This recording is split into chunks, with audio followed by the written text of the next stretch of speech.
Welcome to Quiet Scare, where horror doesn't scream, it whispers. These are authentic, documented experiences, real encounters, carefully curated and adapted with a light touch to preserve what happened and deepen the hush around it. Please like and subscribe, and tap the bell to catch new episodes. There are no more than 3 ads in the first 15 minutes, then uninterrupted playback. Quiet. Literary horror shaped from true accounts for sophisticated listeners. Sleep well and dream dark.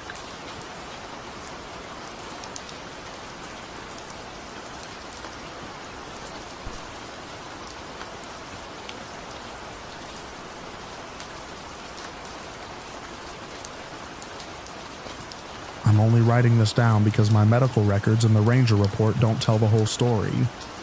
On paper, it's severe frostbite and hypothermia after being stranded during a cold snap in the mountains. That's technically true, but it leaves out the part that keeps me awake when the forecast says clear and cold and the moon is supposed to be bright. Last winter, after everything in my life sort of collapsed at once, job, relationship, the whole stack, I went up to a friend's cabin in the mountains to be alone. The plan was simple. A few days with no signal, no people, just snow and silence. I drove up in the late afternoon. By the time I hit the upper switchbacks, the sky had that heavy purple winter look, and the plows had piled snow into walls on either side of the road. The cabin is small, just a box and a thin clearing carved out of pines. I unlocked it, cranked the propane heater, got the wood stove going. Same routine as always. The air inside was stale but familiar. Old smoke, dry wood, cold metal. I made some tea, watched the fire catch, and tried to believe I'd made a healthy decision instead of running away. The first weird thing happened when I went to check if the back door was fully latched. The snow outside looked off. It was glowing with this hard bluish-white light, too pure and flat, like someone had laid a sheet of LED paneling over the ground. I looked up and saw the moon. It was wrong. It hung low and huge, way bigger than it should be. The edges were too sharp, so crisp they almost cut into the sky, and instead of the usual pale yellow or soft white, it was this cold burner blue, the color you get when a gas flame is turned up too high. It hurt to look at. The trees around the clearing threw long shadows, but right up near the cabin those shadows just stopped. The light came from everywhere at once, wiping out any darkness near the walls. I put my hand near the window without touching it. I could feel the cold radiating through the glass. Before my fingers got anywhere close, my breath fogged the inside of the pane, and that's when the frost started to move. At first it was the normal ferny patterns, spreading from the bottom edge. Then the lines straightened. They bent at clean angles. Connected, stopped dead, like pen strokes. I watched wide awake, totally sober as the frost thickened into lines that were too straight, too deliberate. The words came in one slow, continuous motion. Come closer. White letters, about the length of my hand, raised slightly from the rest of the frost. They looked like they'd been written from the outside. I know how that sounds. I told myself the obvious things. You're exhausted. You drove in bad weather. Your brain is preloaded with stress. Humans see patterns and randomness all the time. I backed away until my shoulders hit the far wall, dragged the curtain shut, and layered optical illusion over the rising panic. I didn't look again that night. I wrapped myself in blankets by the stove, kept the fire going, and at some point drifted off in that wired, shallow way where you're never really fully asleep. Morning looked normal at first. The sky was clear and icy blue. My phone said it was below 0. The snow outside the cabin squeaked under my boots like styrofoam when I stepped out onto the porch. Inside, the frost on the window had melted into a plain film of condensation. No letters, just cold glass. If that had been the end of it, I would have chalked everything up to exhaustion. Around midday, I finally got a radio station tuned in. The host was talking about some rare astronomical event, a perigee, something about unusual brightness, high-altitude ice crystals, and spectacular moonlight for a few nights. The phrase he used stuck with me. It's going to look unreal up there. Unreal. Yeah, no kidding. All day I tried to act normal. I read an old paperback, I swept some snow off the porch. I made myself eat, but every time I let my mind wander, it went right back to the words on the glass and that unnatural blue glare. That night, the storm rolled in. By early evening, thick clouds were overhead, and snow was blowing sideways. You'd think that would dim the moon. It didn't. As the night deepened, the cabin started filling with that same bluish-white light, pushing in through the curtains and cracks around the frame. Shadows went weird too sharp, angled wrong for the single bulb or the stove. It felt like being lit by something just above the roof.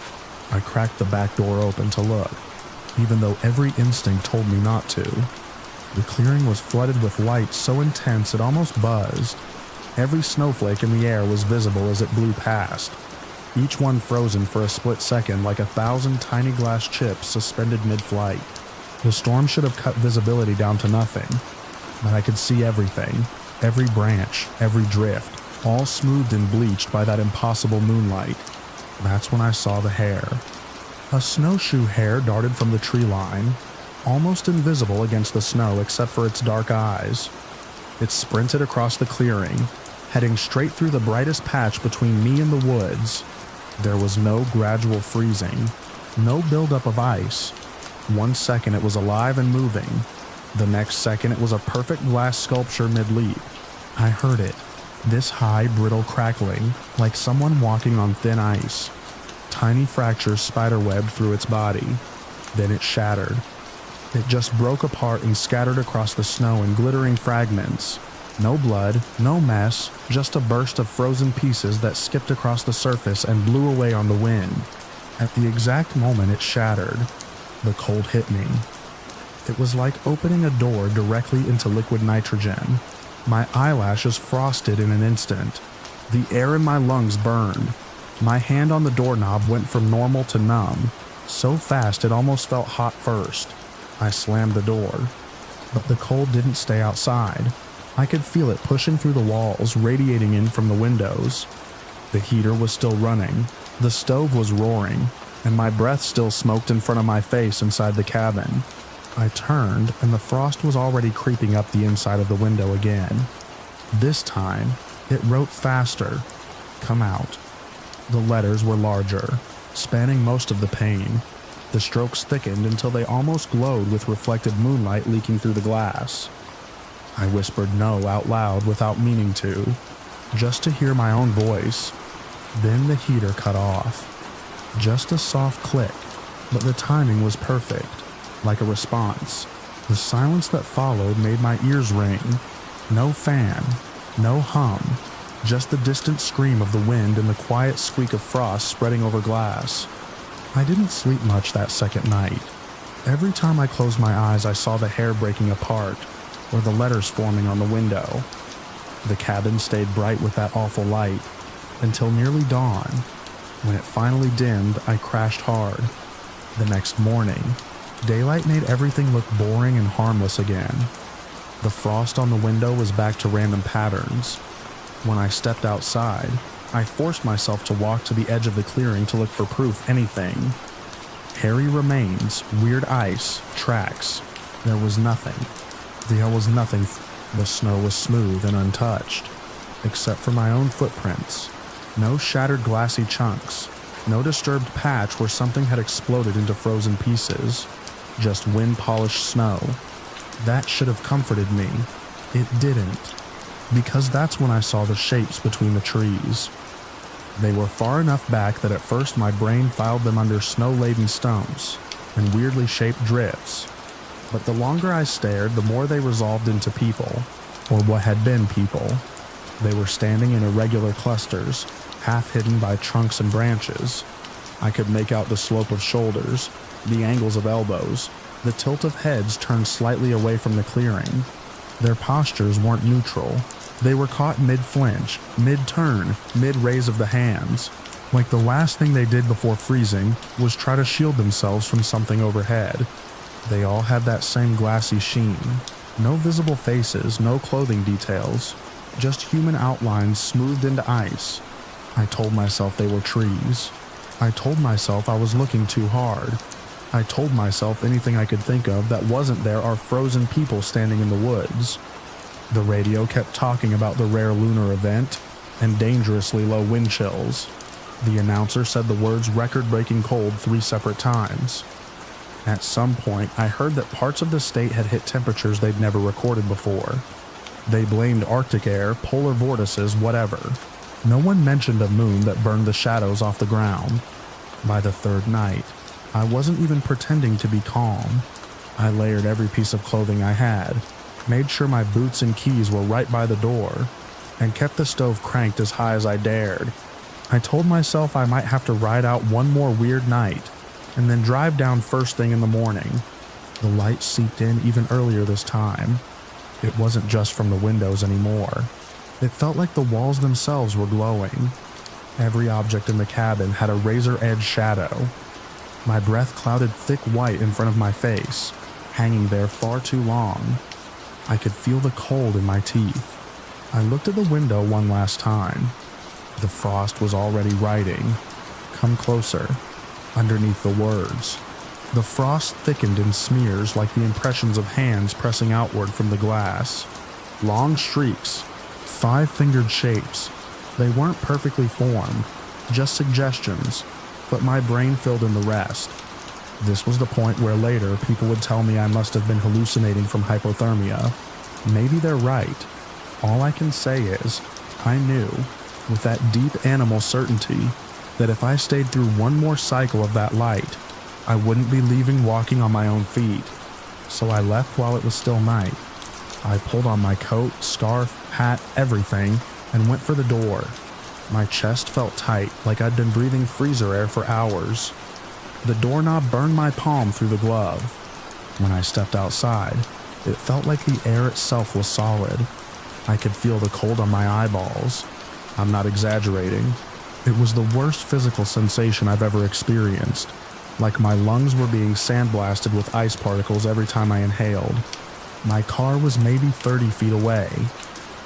It looked impossibly far. The snow between the cabin and the car had gone from powder to some kind of hard, glassy crust. My boots didn't sink. They skidded.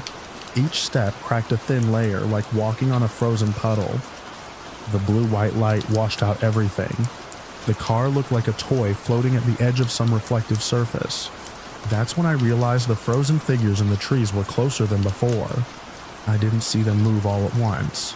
I just caught small changes, an angle that wasn't there before, a shoulder that had shifted a few inches, an arm that was higher.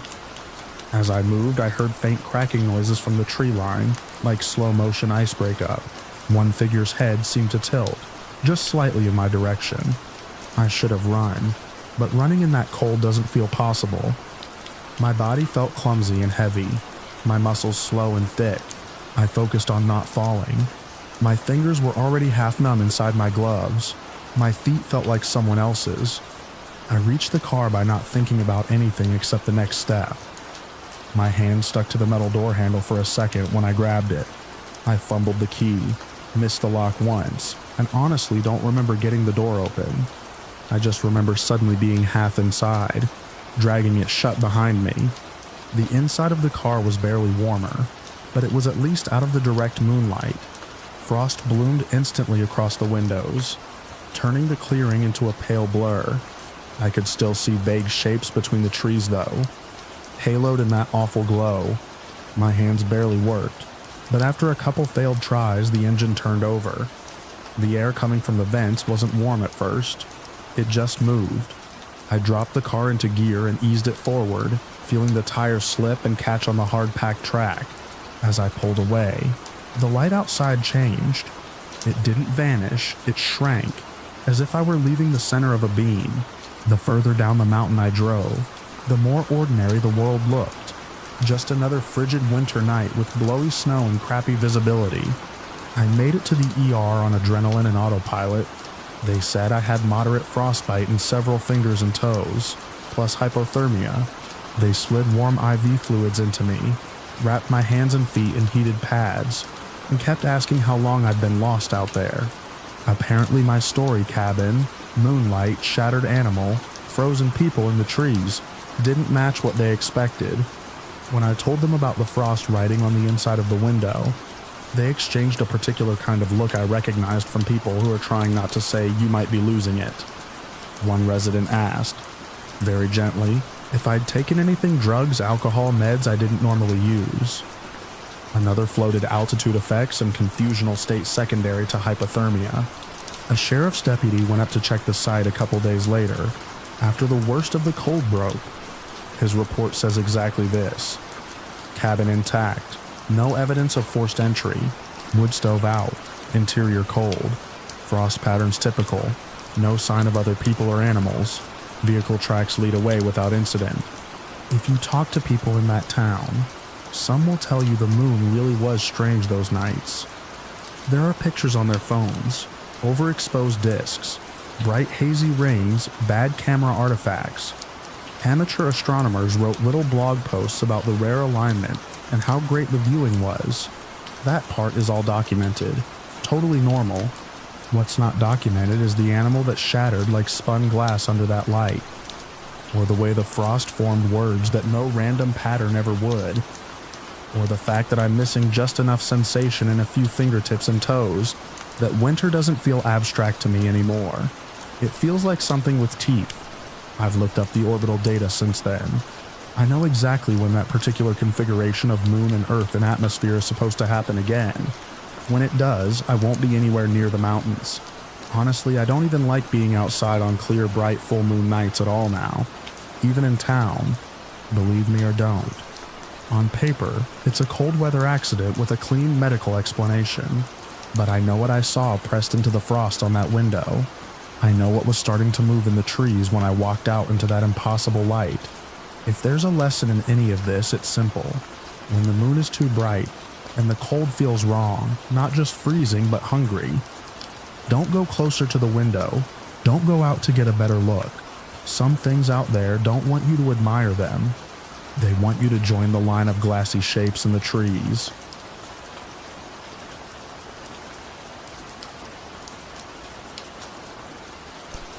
I don't really know how to start this without sounding insane, so I'll just say it straight.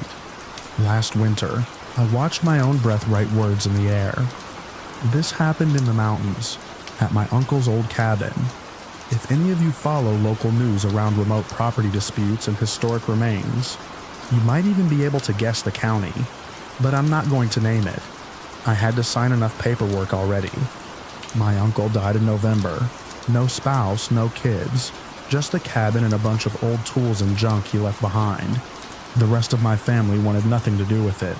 It was too far, too cold, and honestly, they'd always thought he was off. I grew up going up there a few times, though, and I felt like I owed it to him to at least go through his things before we sold it. That's how I ended up driving alone into the mountains in the middle of a snowstorm, with a bed full of plastic bins and a manila envelope full of keys and legal documents on the passenger seat. By the time I reached the turnoff, it was already late. The forest was that thick, dark kind where the trees all look the same, and the road is just two ruts in the snow, pretending to be a driveway. I parked where the track ended, left the engine running for a minute, and just sat there staring at the shape of the cabin through the falling snow. When I finally opened the door, the cold hit me like a physical shove. I stepped out, my boots crunching on the crusted surface, and exhaled. My breath came out in a thick white plume. Then it flattened. That's the only way I can describe it. Instead of just drifting away, it stretched itself into a thin sheet right in front of my face, like frosted glass hanging in the air, and letters started to form in it. T-A-L-L. Onna. T-Australian Owabo. The word hung there, perfectly legible, floating in the cloud of my breath. I froze, half crouched out of the truck, door still open behind me. I blinked, thinking I was seeing shapes in the vapor, like people do with clouds. But the edges of the letters were sharp, too sharp. I watched the whole thing disintegrate a second later, as the wind pushed through it and it was just normal mist again, fading into the dark. I immediately tried to rationalize it. I'd been driving for hours. My eyes were tired. The headlights were cutting through falling snow at a weird angle. I tried to replay it in my head and tell myself I'd misread the swirls. but my pulse was going too fast, and the air suddenly felt too close. I did the obvious thing. I tested it. I took another breath and exhaled slowly, watching. This time, my breath just puffed out like normal and disappeared. I laughed. This nervous, shaky laugh that sounded wrong in the empty woods. Get a grip, I muttered to myself and hauled the first bin out of the truck. On the short walk to the porch, I exhaled a few more times on purpose, checking. Nothing. Just normal breath fog. By the time I wrestled the door open and stepped into the dark cabin, I'd convinced myself the hello was a fluke. Some weird alignment of cold and headlights and wishful thinking. The inside of the cabin smelled like dust, old wood, and the faint ammonia of mouse piss. My uncle had always kept it stocked and locked, and it was like time stopped when he stopped coming. The windows were filmed with frost, the furniture buried under a layer of cold dust. I dropped the bin next to the wood stove and used my phone light to find the box of kindling and matches. While I was stacking the wood, a random childhood memory hit me. So vividly I almost heard his voice. "You know why it's so quiet up here?" He'd asked me once when I was a kid, when the wind was howling around the eaves and I was scared. "'Cause we're in the middle of nowhere," I'd said. He'd laughed and pointed at the window. "Man, the air remembers. You don't need to talk as much when it does the keeping for you. That's why we don't say much up here. We don't want repeated." At the time I thought he meant gossip, echoes, the way stories live forever in families. Sitting there alone in that cabin years later with that weird hello still on my mind, the memory suddenly felt different. I got the fire going, flipped on the little solar-powered light, and went back out for another load from the truck. The sun was gone by then, just a red smear behind the ridge. The temperature had dropped hard. I could feel the hairs on my nose freezing. I grabbed another bin, turned toward the cabin, then paused because I saw it again. My breath stretched out into that flat panel in front of my face, like someone had hung a sheet of frosted plexiglass right there. This time there was no mistaking it and no headlights to blame. C-O-M-E-I. The letters were thinner, like someone had written with a dull nail on fogged glass, but they were there. I stood there holding this plastic bin, my gloves biting into my fingers, and watched the word hover for a few seconds before it unraveled and drifted away. I tested it again, twice, 3 times. Every breath after that was normal, no words. I wish I could tell you I went back to my truck and drove away right then, but I didn't. The cabin was paid off. The property, if we sold it, would actually help with my mom's medical bills, and I was pissed. Pissed at my uncle for dying, at myself for being scared, at the fact that my brain was apparently inventing words in midair. Now. So I told myself I was tired and jumpy, and I kept going, carrying bins inside until I couldn't feel my face. The real escalation didn't start until later that night. By then I'd warmed the cabin up a little, enough that the frost on the inside of the windows had started to sweat, little drops forming and sliding slowly down the glass. I ate a can of soup straight from the pot, flipped through my uncle's old notebooks, and tried to ignore that itchy feeling of being watched that empty places get. At some point, I walked over to the closest window and breathed on it without really thinking. My breath fogged the already thin frost, and for a second, all I saw was a smeared milky patch. Then the frost started to clear on its own. Not melt clear. Thin lines appeared where the frost receded in narrow strokes, like something tracing from the other side. Letters emerged, pale and crystalline, carved out of the frost in neat grooves. C-O-M-E-O-U-T-S-I-D-E. The words stretched across the pane at eye level, perfectly centered. My stomach dropped. I hadn't written that. I hadn't touched the glass.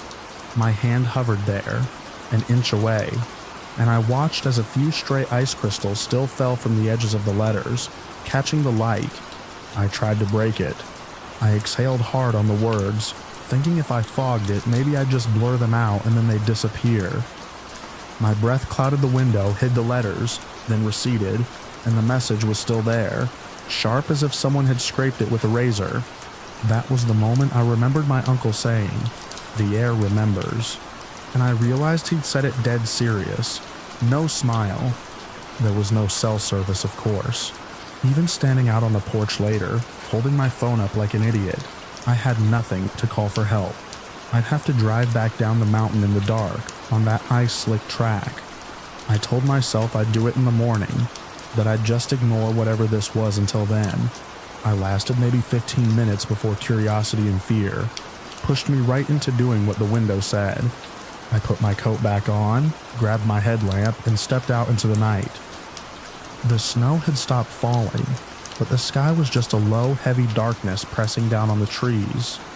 The beam of my headlamp caught branches and glittering ice, and every sound my boots, the wood creaking, felt way too loud. I exhaled and watched closely. This time, my breath didn't just spell something. It and the mist already hanging in the hollow around the cabin actually moved. Every wisp of breath, every little ghost of fog that might have just drifted away, instead seemed to get pulled in one direction, out toward the tree line.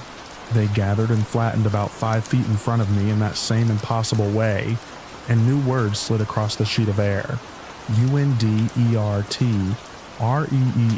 As I started walking in the direction the panel was facing, it drifted ahead of me, just out of reach, always the same distance, like a sign being held up by an invisible person backing away slowly, leading me. Every time I exhaled, the word under tree refreshed, white letters quivering like the air was low on ink. I'm not proud of what happened next. I followed it. It led me off the little cleared area around the cabin and into the thicker woods.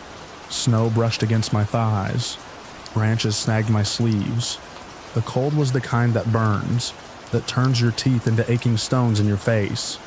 My headlamp carved out a small cone of visibility, and beyond that there was nothing but darkness and the pale panel of letters floating ahead. Finally, I saw it. The tree. You know how some trees just look older than everything else? This one was massive, trunk thicker than my truck, roots like frozen waves rolling out from the base and back into the ground. I recognized it. My uncle had pointed it out once and called it the oldest thing up here. As I approached, the words in the air changed. H-E-R-E. The letters were bolder, right over the shallow, snow-filled basin formed by the tree's roots. I should have left. I should have turned around right then. Instead, I stepped into the hollow between those roots and started digging through the snow with my gloved hands. It didn't take long. The snow went down maybe a foot, packed and older near the bottom. Then my fingers hit something solid and not like rock. It gave a little under pressure, not frozen earth, not ice. I brushed the snow aside more carefully, my lungs burning, my breath tearing out of me in short, sharp bursts. Fabric appeared first. Dark, discolored cloth stretched over a bulge. Then the rounded shape beneath it, a curve of bone, a waxy suggestion of fingers inside what used to be a glove, the cracked leather of a boot partially exposed. Human remains, no question. My breath shot out of me in a gasp, and the air above the hollow grabbed it greedily. Found. I watched that word form hanging above the partially exposed body. I think I laughed, which was probably the borderline between fear and whatever comes after. I scraped the snow back over the remains with this weird instinctive care, like I was tucking someone in, then scrambled backwards out of that hollow so fast I almost fell. My headlamp beam shook. Every exhale came out in ragged bursts, writing fragments of words around me. Here, before dissolving. I don't know how long I stood there at the edge of the tree line, forcing myself to breathe slowly, before I could make my legs move. I made it back to the cabin, shoved a chair under the door handle, and then sat on the bed just listening. At some point, the messages moved inside. The frost on the interior windows had mostly melted by then, leaving fogged glass. While I sat there staring at nothing, words started to appear on the panes, not all at once but in smears and strokes like someone was breathing on the glass from outside and writing with a fingertip. Leave, Toolate, Stay. The phrases were faint, overlapping in places, some half-formed. like the air couldn't make up its mind what it wanted to say. I tried to tell myself this was just my brain pattern matching, seeing letters in random streaks the way people see faces and shadows. But some of the words were too clean, and in the middle of all that, my uncle's voice echoed in my head. The air remembers. Don't say anything you don't want to hear again. Here's the part where I'm supposed to tell you I figured out what happened under that tree decades ago. That my uncle confessed from beyond the grave, where the sheriff came back with a perfectly logical explanation. I don't have that for you. What I do have is the boring official version. I left before dawn, drove straight to the nearest town with cell service and walked into the sheriff's office. I told them I'd found what looked like human remains near an old family cabin. I gave them the location, described the tree, left out the part with the words. They went up a few days later with a small team and a cadaver dog. I know because they called me afterward. Yes, they found remains. Yes, they were human. Yes, they were old, possibly decades. They were working on identifying them. Did my uncle ever mention anyone going missing up there? Any old stories? I told them the truth. No, he didn't talk about much at all. They never told me who the body belonged to. By the time the whole thing wound through whatever frozen bureaucratic pipes those cases go through, I'm pretty sure they decided my uncle was likely dead, before whoever it was even reported missing. The last conversation I had with a deputy ended with something like, "We appreciate you coming forward. Mountain does a good job of keeping secrets. Most people wouldn't have dug."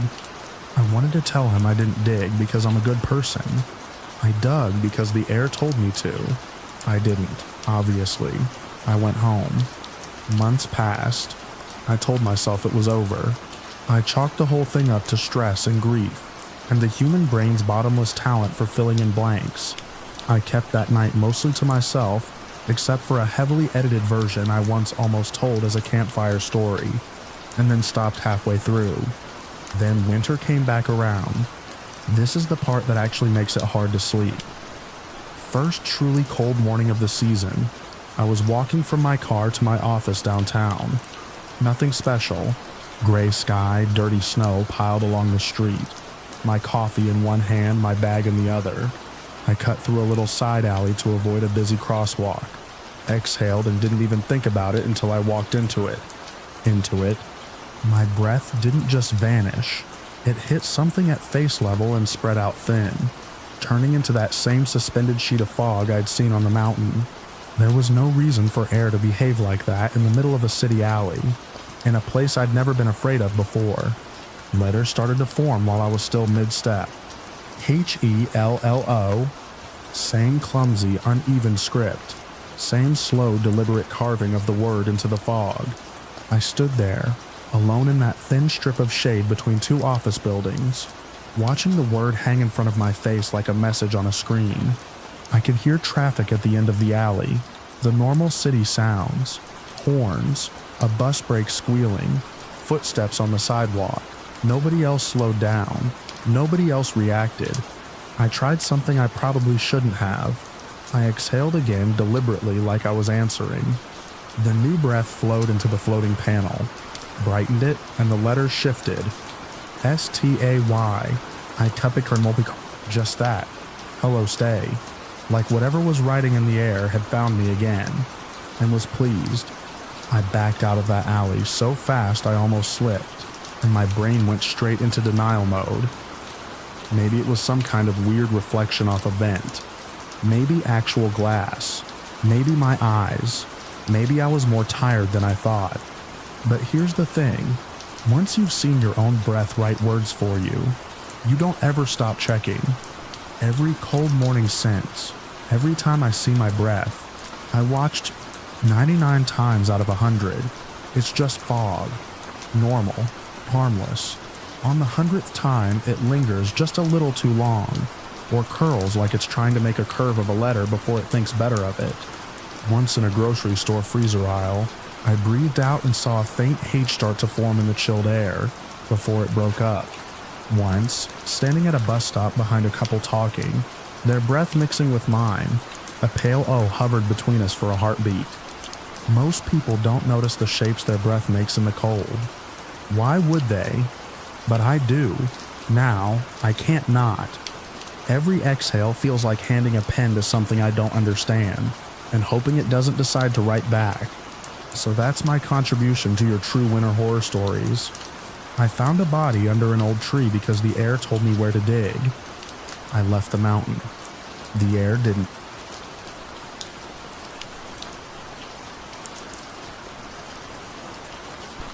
I woke in the kind of cold that doesn't come from weather. It felt as if someone had opened a freezer around my bed and let the air settle over me until it seeped into my ribs. The cabin had been warm when I went to sleep. Fire banked low, windows latched, wind outside steady but not alarming. I'd come here to get away from everything that had been chewing at me for months. The deadlines, the noise, the feeling that I wasn't keeping up with my own life. I thought a few quiet nights in the mountains might smooth the edges. But that cold wasn't natural. I knew that before I even opened my eyes. When I finally sat up, my breath trailed in front of me in a thin, pale line. The fire had burned down to dull coals. That wasn't surprising. What stopped me was the window across the room. A layer of frost coated the glass so thick it looked like white paint. The pattern spread outward in branching lines too deliberate to be random. As I walked closer, the letters came into focus. They were carved into the frost, sharp-edged, glistening from the faint glow of the coals. Let me in. I didn't move for a long moment. The wind outside moaned against the cabin walls, but the frost didn't tremble. The words held their shape as if etched into stone. I leaned closer, trying to see past the frozen surface. That's when I realized I wasn't alone. A figure stood outside the window. It didn't move. It didn't breathe. It only stood there, facing me through the thick frost. Its head was tilted at an angle so sharp it looked painful, almost as if the neck had been forced to bend further than any joint should allow. Even though the storm flung snow sideways across its outline, none of it touched the figure. It remained perfectly still, framed by the swirling white. I stepped back, my heel catching on the rug. The figure didn't react. It didn't knock, didn't twitch, didn't turn its head.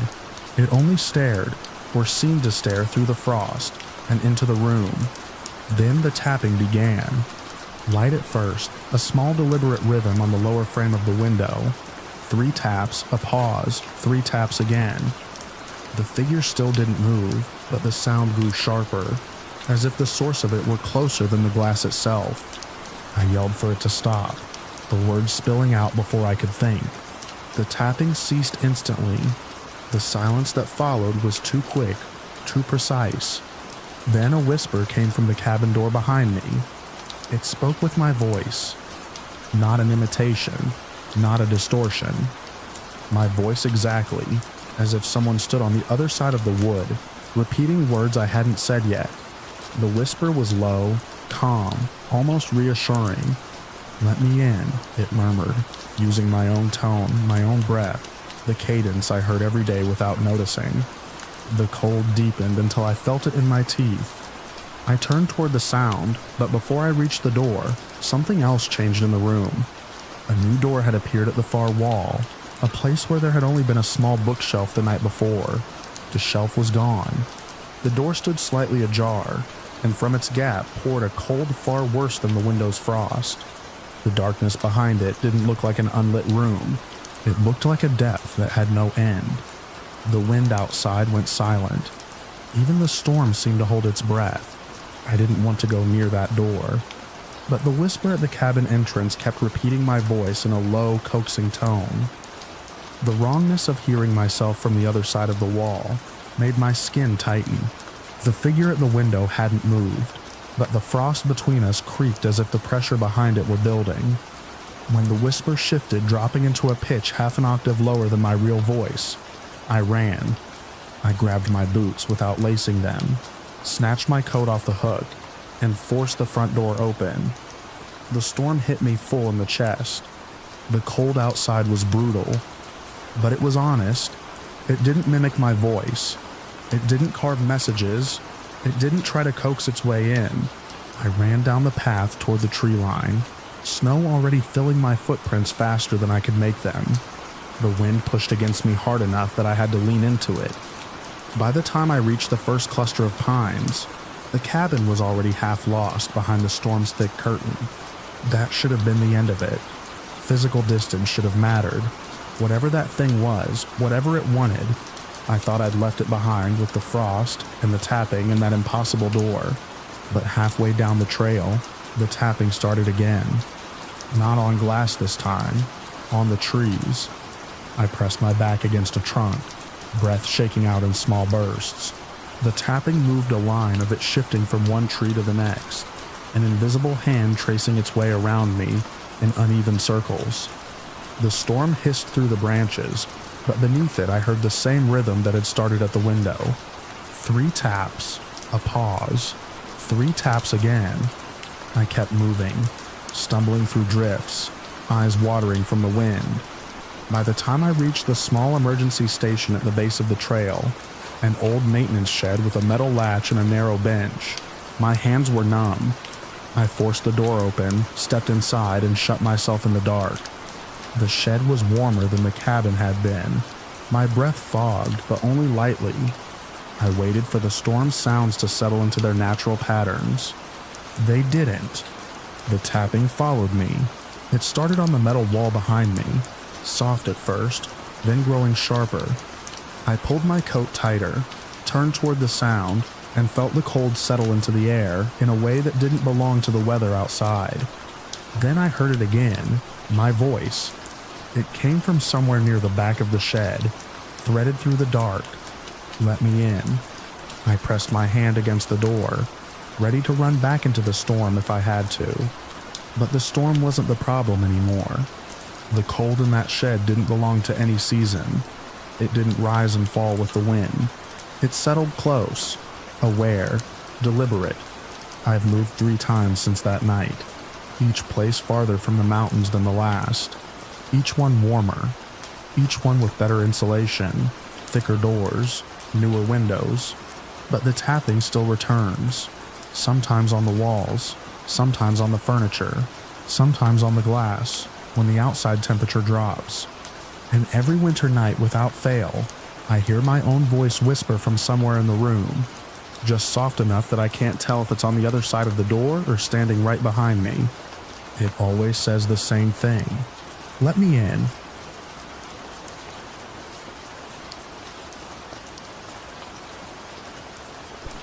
I bought the snow globe on a gray afternoon that should have passed without notice. I'd been drifting through the back aisles of a second-hand shop, wedged between a laundromat and a shuttered bakery. The kind of place that smelled of dust and old plaster. My habit of digging through forgotten things had pulled me through its door again. I wasn't looking for anything in particular. I never was. I just liked the sense that something overlooked might choose me. And that day, something did. The snow globe sat alone on a bottom shelf, pushed so far back it had gathered a film of dust along its base. When I touched it, the glass was colder than the room around it. Heavy, too far heavier than anything its size should have been. The snow inside wasn't normal either. It glittered like ground metal catching stray light, swirling in slow motion around a tiny figure of a man standing on the edge of a cliff. His posture suggested he was looking at something beyond the drop, though the sculpted landscape gave nothing else to see. I felt a little tug then, a quiet impulse that made no sense. I bought it without thinking. At home, I set it on my desk, where the street lamp outside cast just enough light to catch the metallic flakes. It would shift on their own sometimes, even when I hadn't touched the globe, drifting in gentle arcs as if stirred by a phantom breeze. I told myself it was static or some draft sneaking through a gap in the window frame. It was easier to hold to that than admit how long I sat watching it, waiting for something I couldn't name. The first dream came a week later. I remember the cold before anything else. Not the sharp sting of winter air on skin, but something deeper, a cold without source or mercy, as if it rose from beneath the ground. I stood on a desolate snowplain stretching in every direction, a smooth, unbroken sheet of white that swallowed sound. The sky looked bruised, the kind of light that comes before a storm, but never quite commits to one. I didn't know where I was, only that the place didn't feel empty. It felt like someone had just stepped out of sight. I walked without choosing a direction. My boots sank a little with each step, compressing the snow into shallow impressions. There was nothing to guide me, but I kept moving, thinking the landscape might shift or reveal some landmark. Instead, the plain stayed the same, a stillness so complete I could hear my own breathing. Then I caught sight of a shape ahead, dark, low to the ground. As I approached, the outline sharpened into something deeply wrong. It was me, not an imitation, not a stranger who merely resembled me. It was my reflection, except it wasn't reflected in glass. It crouched on the snow, its arms looped around its legs, its head tilted like it had been waiting. The face was mine, but stretched in places, as though pulled too tight over the bone. The eyes shimmered as if a thin layer of frost had formed across them. When it opened its mouth, the breath that spilled out was my own voice telling me in a flat, drained tone not to look back. Something was approaching. I shouldn't turn, I shouldn't see it. I stood frozen, my pulse hammering against the inside of my skull, the cold tightening around me until I felt brittle. I didn't want to look. Every instinct told me to stay still. But whatever moved behind me dragged across the snow with a slow, deliberate sound, like a foot carving a path. A second set of breath patterns grew close, too slow to be natural. My own reflection lifted a hand toward me, a motion almost gentle, but the gaze behind that gesture made my stomach twist. I turned. The man from the snow globe stood just an arm's length away. Up close, he was nothing like the neutral, distant figure sculpted in miniature. His face was gaunt, stretched by angles that didn't belong on a human skull. His skin looked wind-scoured, and his eyes were two dark hollows that seemed to contain movement just beyond perception. The smile, if that's what it was, cut jaggedly across his face like a rip held open by invisible hooks. I woke with a sharp jolt, chest heaving, sheets damp with cold sweat. The room shouldn't have been cold, but it was as if whatever I'd seen had followed me into waking. My eyes drifted automatically to the snow globe on the desk. I expected it to be the same as always. The man alone on the cliff, the unbearable stillness, but the scene had changed. There were now two figures. One stood exactly where it always had, the cliff's edge, head slightly bowed, but beside him was a second figure positioned at just the right angle, wearing clothes that looked suspiciously like the ones I had worn the previous day. The shape of the shoulders, the way the arms hung, too close to be coincidence. I leaned in, heart thudding as I realized the figure wasn't added crudely or glued in later. It was cast into the landscape with the same age detail as everything else, as though it had always been part of it. I didn't sleep that night. I kept the lights on and forced myself to stay awake, trying to tell myself the dream had influenced my memory, that I must have overlooked the detail before. But deep down, I knew every inch of the globe. I had stared at it too many times. The next morning, I tried to get rid of it. That urge came fast and without argument. I felt ridiculous carrying it out to the trash bin behind my building. But when the lid clattered shut, I felt relief. Brief, shaky relief, like stepping out of a dark room into daylight. By the time I came back inside, the globe was sitting on my desk again. I didn't hear it return. Didn't see it reappear in any cinematic, dramatic way. It was simply there, the weight of it settling into the wood like it had never moved. A quiet certainty grew in me then, something I didn't want to admit but couldn't dismiss. I tried again to throw it out. I left it at the donation center. I placed it on a bench 2 neighborhoods away. Each time the walk home tightened my stomach, and each time the globe awaited me in the same spot. My desk became a kind of boundary line I couldn't alter. After the third failed attempt, I stopped trying. I told myself it was easier not to struggle against something I didn't understand. The dreams returned anyway, though rarely as vivid as the first. Sometimes I found myself back on that plain, sometimes at the cliff's edge, the wind slicing through me while the man's presence lingered just out of view. I learned not to look directly at him. I learned that the version of me crouched in the snow would often appear before he did, repeating that same silent warning through breaths that never quite warmed the air. Seasons shifted outside, but inside the dreams it remained winter. In waking life, there were subtler changes. My apartment felt colder even with the heat running. My reflection in glass surfaces seemed a fraction too slow to match my movements, just enough to make me look twice, and the snow globe scene continued to evolve in ways I could document, but never explain.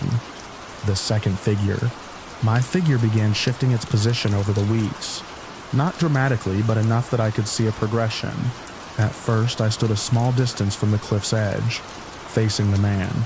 Then, after another dream where I'd drawn uncomfortably close to him, the globe mirrored the moment. My miniature self leaned slightly forward, head tilted as if listening. The details grew more precise, more intimate. The sculpture captured the fold of my coat, the angle of my stance, even the slope of my shoulders during a moment of dread I recognized. I stopped dusting it, stopped moving it, stopped trying to reason with what felt increasingly like a future I was watching instead of a memory. And yet I couldn't ignore it. The globe had a gravity that pulled my eyes no matter where I stood in the room. The turning point came during the coldest night that winter. I woke to silence. Not normal silence, but a swallowed quiet like sound itself had retreated. The air felt heavy and faint flakes drifted through my room, catching in the lamp glow. For a moment, I believed I was still dreaming, until I realized the flakes weren't falling from the ceiling or the window. They were coming from the globe, leaking through a hairline fracture I hadn't seen before. The metallic snow trickled out and vanished when it touched the floor, evaporating into thin air. I reached toward it without meaning to, feeling an unsteady warmth pulse under my skin. The man inside the globe seemed to have shifted again, his stance angled toward me in a way I'd never seen. A small tremor passed through me, as though the line between the dreamscape and waking world thinned enough to let something bleed across. I knew then that resistance wasn't going to change anything. The object had chosen me. The path had been laid long before I understood it. Whether it was foresight or entrapment or something between those two states, I couldn't pretend that the visions were meaningless. The globe didn't threaten me. It didn't demand anything.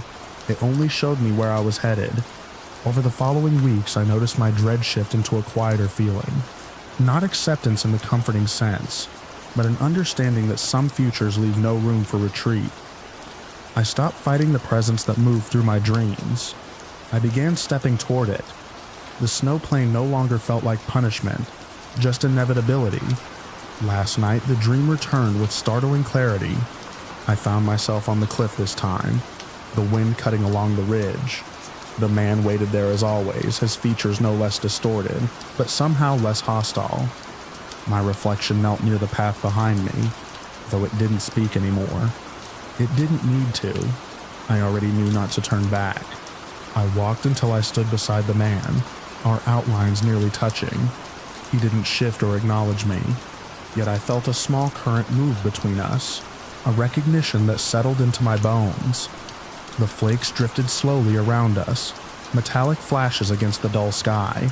I didn't feel fear then, only a sense that I had arrived exactly where I was expected. When I woke, I went straight to the desk. The globe showed two figures on the cliff, standing side by side. The sculpted posture of my miniature self matched me so precisely, it felt like looking into a moment already lived. The globe hasn't changed since.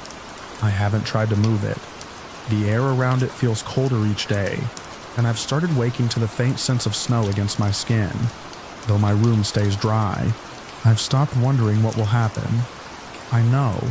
The globe showed me the end before I ever understood the beginning. Some objects don't just tell stories, they finish them. I don't know when the final step will come, but I feel it drawing close, inching toward me the way the man did in that first dream across the snow. I can feel the path narrowing, the cold deepening, the quiet pulling at the edges of my waking hours. Soon enough, I'll stand where the globe says I stand, beside him, at the brink. And when I do, I don't think I'll turn back either.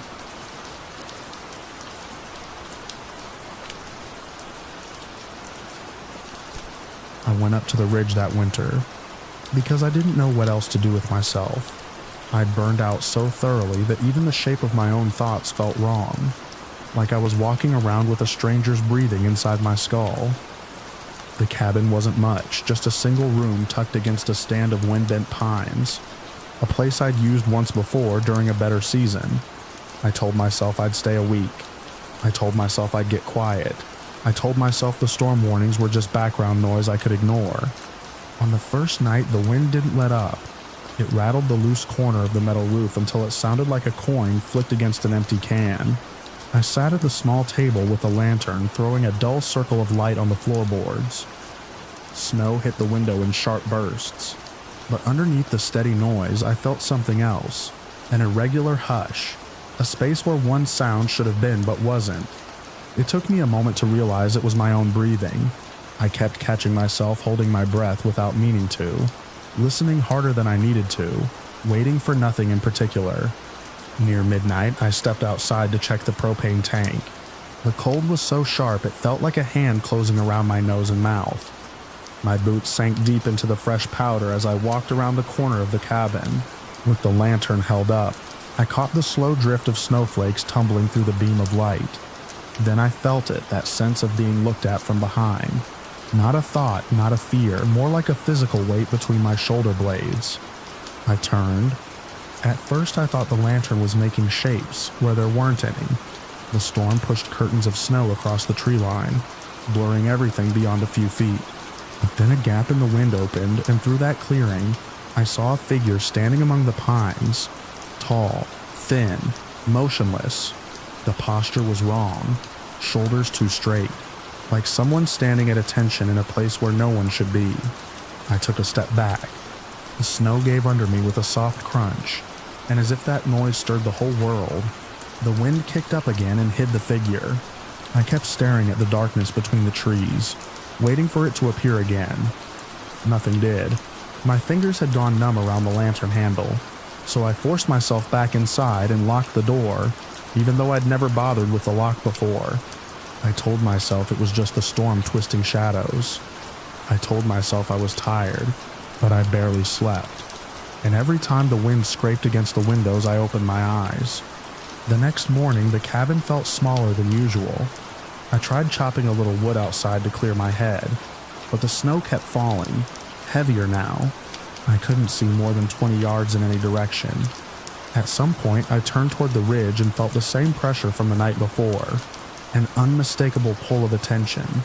I held still, axe head resting against my boots, waiting for the storm to thin for even a second. When it did, I saw movement. A tall, slender figure walking across the slope, not quite facing me, but angled enough that I felt its focus. It moved with a strange precision, each step deliberate, like someone imitating the act of walking rather than doing it naturally. The longer I stared, the more certain I became that it was looking straight at me. Then the wind shifted again, and the snow swallowed it. I dropped the axe and went inside. My hands were shaking, not from cold but from the clear, sinking understanding that I wasn't imagining any of this. Something was out there, and it had singled me out without giving me anything to work with. No footsteps in the snow, no voice, no shape I could make sense of. By mid-afternoon, the storm had hardened into something that felt personal. Gusts slammed against the cabin with such force that the walls shuddered and the trees groaned in response. I paced the floor, lighting and extinguishing the lantern just to have something to do. I kept glancing at the window and the door, even though all I could see was a smudged pane of white. Sometime in the early evening, the storm dropped enough for me to see again. I crouched beside the window and peered out.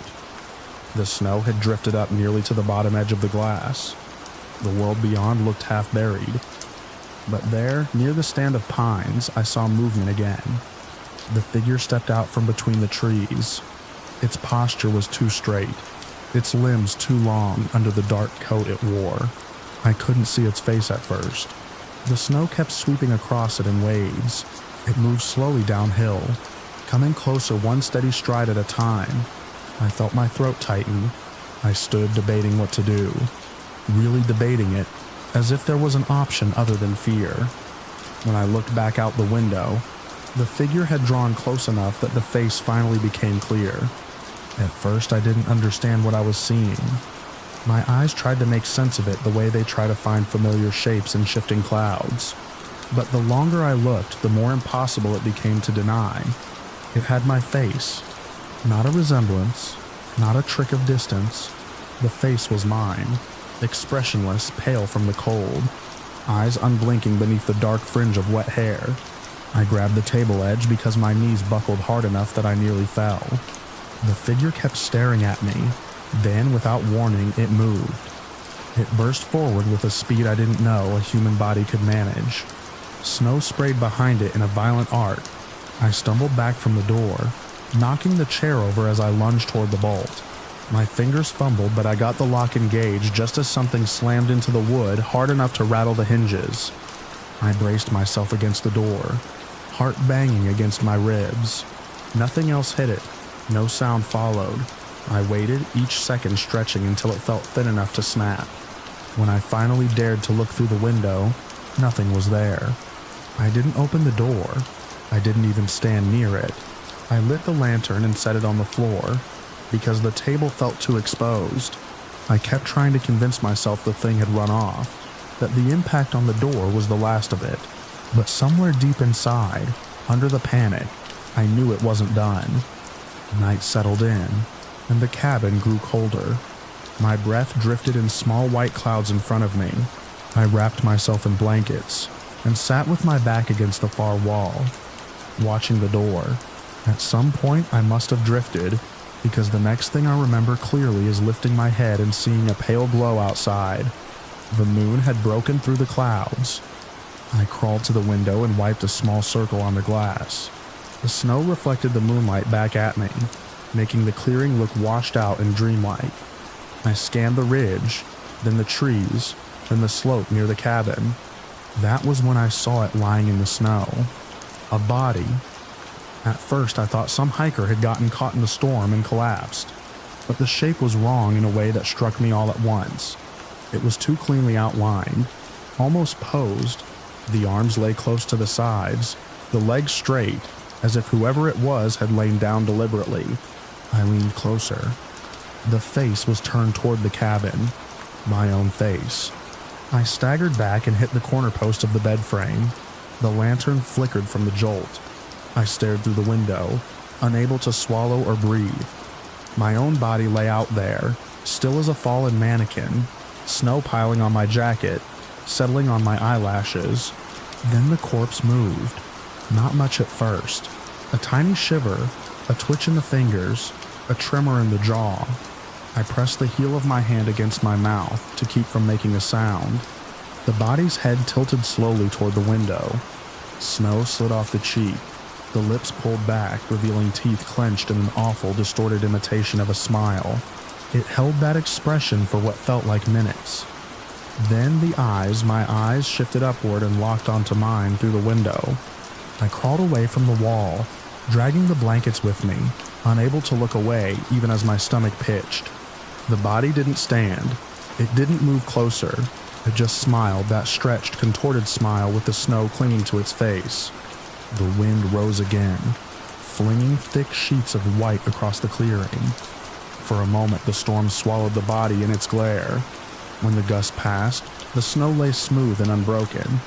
No imprint remained. No hint that anything had been there at all. I couldn't stay. The storm was still raging, but staying inside was worse than facing the cold.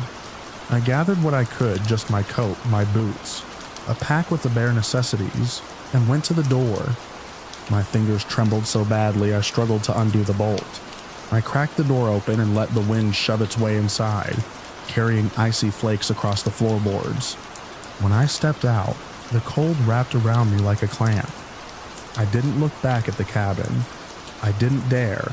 I pushed into the storm, forcing my legs to move through the waist-deep drifts. I kept my head down to shield my face from the wind, but every few steps I felt that same pressure behind me, the unmistakable sense of being watched. Once, when the gusts eased, I risked turning around. The clearing blurred through the snow. The cabin windows glowed faintly, and just at the edge of the tree line, I saw a figure standing perfectly still, tall, slender, wearing my face. I turned away and kept going. The storm didn't let up. I skidded on ice, caught myself on half-buried branches, and pushed forward with the single-minded desperation of someone convinced that stopping for even a second meant losing something they could never get back. The wind roared so loudly that I didn't hear footsteps behind me, but I felt them somehow, small shocks of awareness at the base of my skull. I don't remember how long I walked. Time lost shape out there. The landscape was nothing but white twisting around me, blotting out the ridge, the sky, even my own footprints. At some point, the trees thinned enough that I recognized the slope that led toward the old access road. I kept my eyes forward, refusing to look back again. By the time I reached the ranger's outpost at the bottom of the valley, my legs were half numb and my lips felt stiff when I tried to talk. The ranger who found me tried to ask questions, but all I could do was shake my head. He put a blanket around my shoulders and drove me to the station. I sat by the stove for an hour before I was able to speak clearly. I told him it was the storm, that I'd panicked, that I'd imagined things. It was easier than trying to explain what I'd seen. They sent someone to check the cabin the next morning. The ranger came back looking puzzled. He said the snow around the place was untouched. No prints, no signs of anyone walking through after I'd left. The clearing looked smooth enough to have been poured and set. I didn't argue. I left the mountain the same day and rented a room near town. For a while I convinced myself that whatever I'd seen was tied to that place alone. The isolation, the storm, the exhaustion I'd carried with me. But each night just before sleep, I feel the same weight of attention settle on me, a silent watchfulness I can't pinpoint. Last night, I woke to the faint crunch of snow outside my window. I live on the second floor. I stood there in the dark, afraid to pull the curtain aside, but I knew I couldn't avoid it forever. When I finally did, I saw a shape down below on the walkway, just past the railing, tall, still, facing up toward my window. The light from the street lamp didn't reach its face, but I recognized the posture, the unnaturally straight alignment of its limbs. It didn't move. It didn't need to. Its presence alone was enough to hollow out the room. I've been awake ever since, writing this down, listening for any sound that means it has climbed closer. I tell myself I'm safe. I tell myself these walls, these neighbors, this town, these things matter, but the truth presses against the back of my throat every time I try to swallow. I left the mountain behind, but whatever wore my face in the snow didn't stay there. It found its way down, following the trail I carved through the storm, retracing each step with that same flawless, unnatural precision. I know it's still out there, watching, waiting for the moment I am alone again, and I am beginning to understand that some things don't chase you to catch you. They chase you because pursuit is the only shape they know, the only way they exist at all. I feel it now, just beyond the edge of the glass, patient and unblinking, learning the rhythm of my breathing, the pattern of my nights, the places I retreat to when I think I'm safe.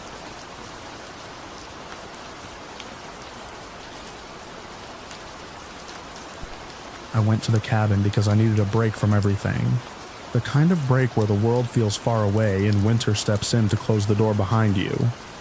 I'd rented the place for a long weekend, hoping the isolation would do what sleep and time off hadn't.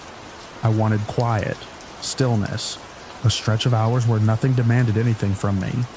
By the time evening settled in, storm had already thickened over the ridge. Snow tapped at the windows in an easy, steady rhythm, and the wind pushed around the cabin with the kind of force that made the walls creak at the seams. I kept the wood stove burning hot and tried to let the normal, honest cold of the mountains settle into the space around me. For a while it worked. I read until my eyes grew heavy, then drifted into the kind of half-sleep you get in unfamiliar places. I woke to a silence so complete it made my ears ring. The storm had cut off in the middle of its own breath. No wind, no snow hitting the glass, no branches scraping the roof. The kind of stillness that wasn't peaceful at all. It felt imposed, unnatural, like something had pressed its hand down on the world and told it to stop moving. I pushed myself off the couch and walked to the closest window. What I saw outside didn't look like anything I'd ever seen in nature. The night sky had gone perfectly still. The clouds that had smothered the ridge had pulled apart in a wide broken circle overhead, revealing a hard dark sky full of stars. But the stars weren't twinkling. They weren't shifting. They hung there like shards of glass suspended mid-fall, each one brighter and sharper than it should have been. Every few seconds they pulsed a quick faint flare that made them glow from within, like cold lanterns straining against the dark. The snow outside was frozen in place. Tiny flakes hung motionless in the air, each one suspended at a different height above the ground, forming layers like dust caught in a beam of light.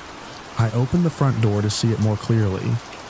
The cabin's hinges squealed too loud in the silence, as if the world was holding its breath, and the noise had broken some unspoken rule.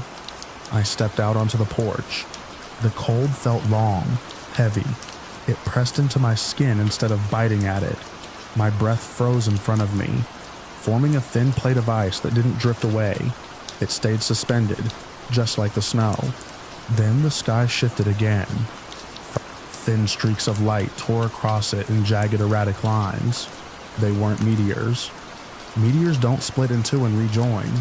They don't double back or dart sideways like something with intent. These lights moved like cracks spreading across glass, branching outward in sharp directions that hurt to follow with my eyes. Every time one of the streaks arced overhead, the cold deepened so suddenly, it stole the air from my lungs. The sky felt closer, lower. Each pulse drew the stars downward by a fraction. When the next streak flared, one of the frozen stars broke loose. It fell silently at first, then hit the ground somewhere beyond the tree line, with a sound like ice snapping under heavy weight. The ground trembled. A thin, glowing fracture spread across the snow in a branching path. Another star fell, then another.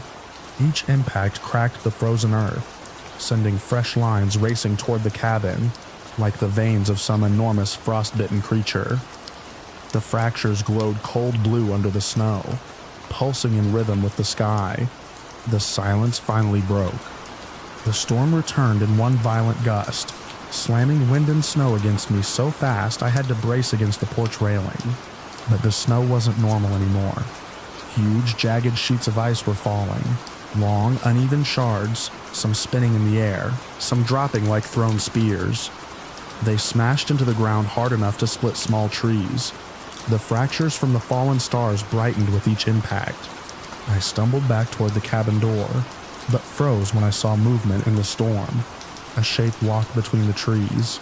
At first it looked like a trick of the shifting snow, but the longer I stared, the clearer it became. A figure humanoid, featureless, made entirely of frost and ice layers fused into a tall, bent form. Limbs too long to be human, joints forming where no joints should exist. It moved with a slow, deliberate gait, each step cracking the glowing fractures beneath it. The face, or what should have been a face, was smooth, blank, a pane of frost glowing faintly from within. The light inside it pulsed in time with the stars. The storm thickened around the figure, pulling toward it as though gravity had shifted to center on that thing. Ice shards fell harder near it, exploding into splinters when they hit the ground. The fractures in the earth converged beneath its shifting legs. I took one step back toward the door, and the figure's head rotated toward me, not turning, not tilting, but pivoting, as if its entire upper body had moved in one piece. It didn't lean closer, it didn't advance, it just watched. The next pulse hit. You. The fractures under the snow erupted in bright, cold light. The storm surged downward with such force that the air itself seemed to collapse inward. I tried to reach the door, but the cold hit me like a wave, folding the world down into a sharp collapsing point. Everything went white. I woke on the cabin floor. The fire had burned down to weak coals. The lamps had gone dim. The silence hummed like distant wind through a narrow gap. My head ached with the kind of pressure you get after altitude sickness, and every part of my body felt drained, as if I'd been walking for hours through deep snow. I pushed myself to my feet and staggered out onto the porch. The storm outside was normal again, just steady snowfall and dark clouds rolling over the ridge. No fractures, no frozen stars, no jagged ice lodged in the ground. The world looked untouched, reset, as if the night had pulled itself back together. but the cold still lingered in a way I can't explain. Not a temperature, but a presence. A pressure behind the air. A reminder. I stayed awake until dawn, waiting for the sky to freeze again. It didn't. The storm softened.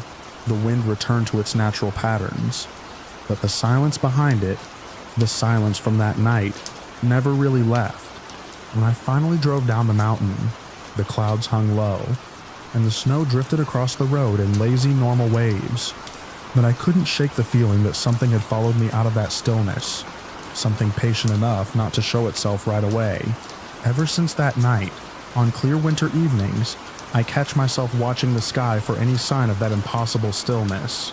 Every now and then, I swear I see a star pulse, just once, barely enough to notice, but enough to make my breath stop in my throat. The cold that came through that storm wasn't weather. It was a presence, a warning, and I know it's not finished with this place. I can feel it waiting just beyond the clouds, watching for another moment when the world is quiet enough to break again.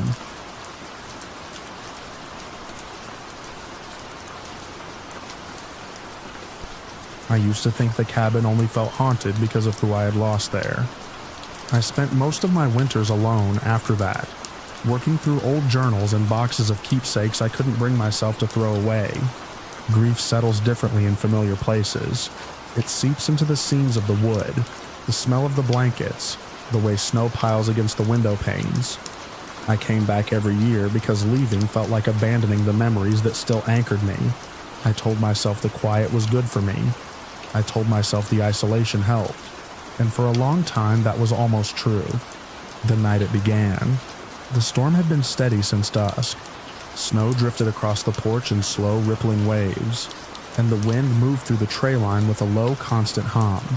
I sat at the table sorting through a small stack of old photographs. Nothing unusual, nothing out of place. I was only half reading the dates written in the corners when I first heard it. A whisper, not loud, not faint, but carried with a kind of calm I felt in my chest before recognizing the sound. It came from just outside the cabin door. I thought my mind was playing tricks on me at first. The storm could mimic voices if you listened too long. But the whisper came again, clearer this time. A gentle call that shaped my name with a softness I hadn't heard in years. The cadence had that familiar lilt, the warm, steady tone of my relative who had passed. For a moment, I forgot to breathe. My hands went numb in the same instant that the need to hear it again pulled me upright. I stepped to the door without even realizing I'd stood. The whisper brushed the wood as if someone stood on the other side, leaning in. It wasn't desperate. It wasn't threatening. It sounded like comfort. The exact comfort I still found myself reaching for in the quiet moments of winter. I opened the door. Snow swallowed the porch under a pale, uneven sheet of white. The storm hovered above the trees, dimming the moonlight into a washed glow. The whisper drifted farther back, threading through the trunks with a strange clarity that should have faded with distance. I told myself I just wanted to confirm it wasn't real, that I needed to prove my mind was filling silence with memory. But a deeper part of me, the part that kept old photos tucked under my bed like talismans, wanted it to be real. I followed the sound into the woods. Each step pressed into the snow with a muted crunch. The air felt heavier the farther I walked, like the storm waited just above my head instead of around me. The whisper guided me past the familiar landmarks, the fallen birch, the half-rotted stump, the frozen stream. It sounded close, but always just beyond my reach, like someone gently moving ahead, expecting me to keep pace. The trees eventually thinned, opening into a small clearing I hadn't stepped into since I was young.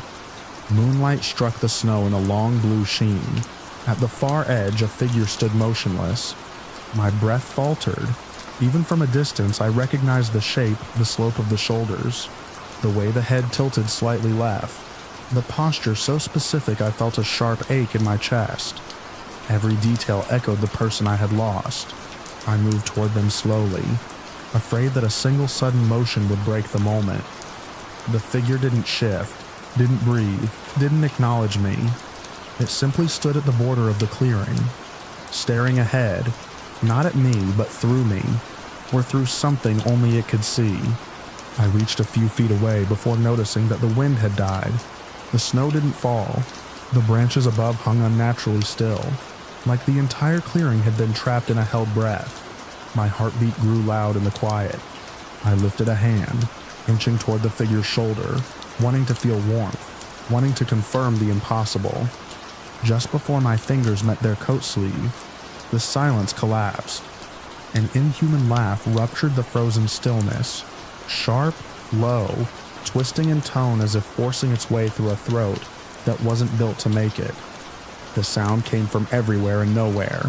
My entire body recoiled. The figure snapped out of existence, not stepping away, not fading, not dissolving. One moment it stood there, the next it was gone, leaving only the imprint of its absence in the snow. I stumbled backward, nearly slipping as the wind slammed through the clearing again. Every instinct screamed to run.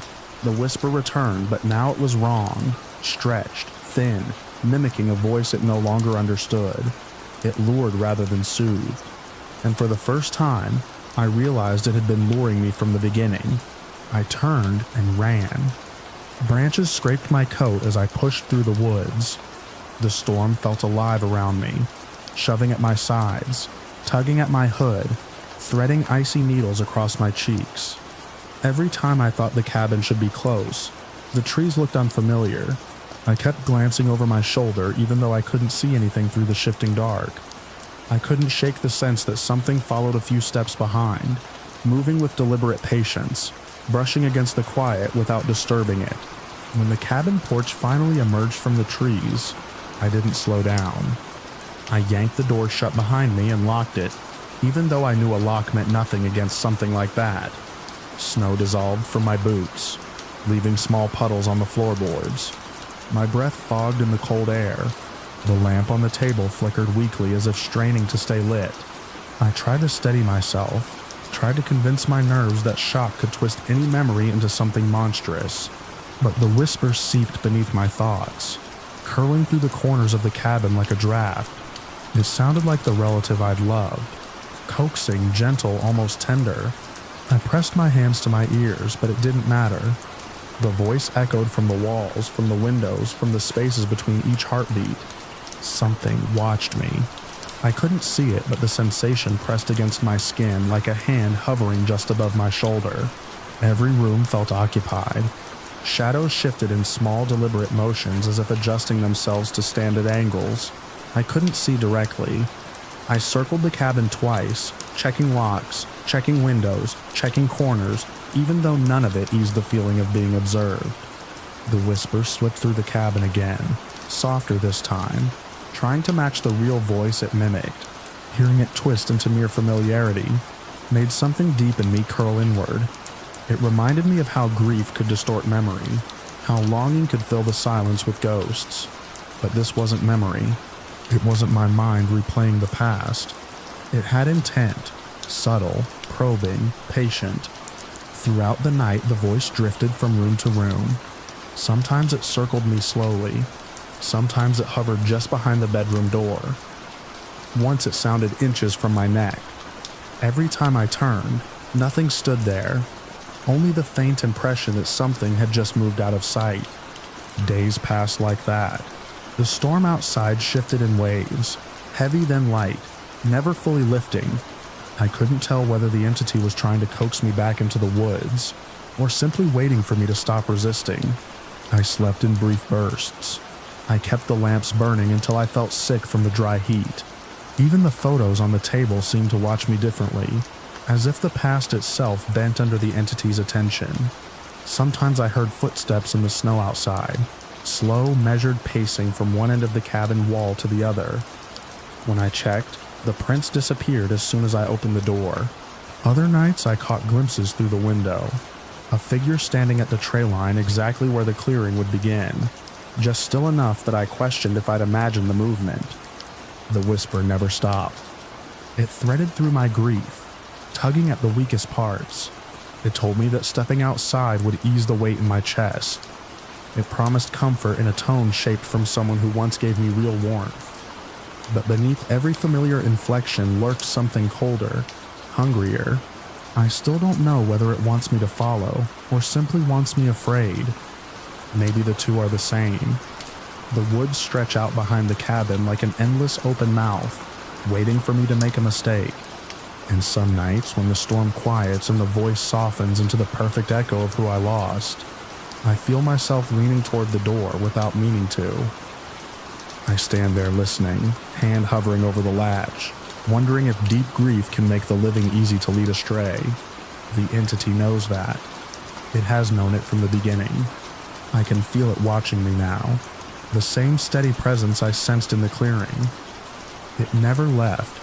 It only waits for the moment when comfort outweighs caution, and each winter night stretches that moment a little closer.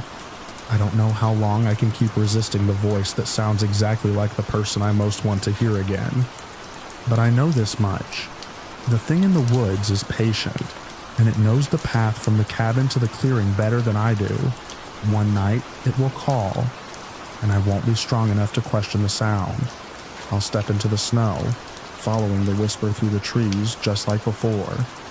And when I reach the edge of the clearing, I doubt the figure will vanish this time. It will be waiting for me, motionless in the blue light, ready to lead me where I won't be able to return from.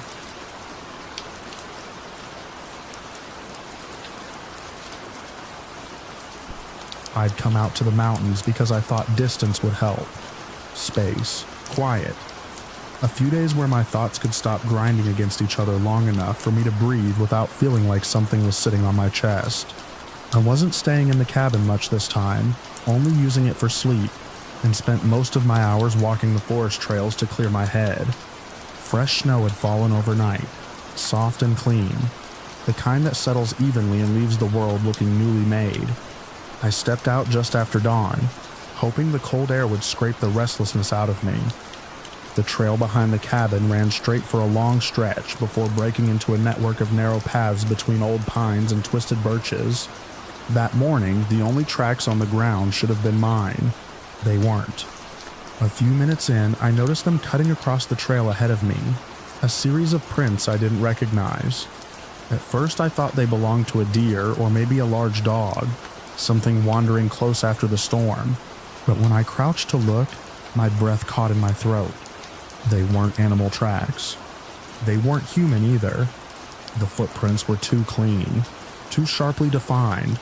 Each one was an elongated oval, longer than my boot, narrow at the heel, widening only slightly toward the toe.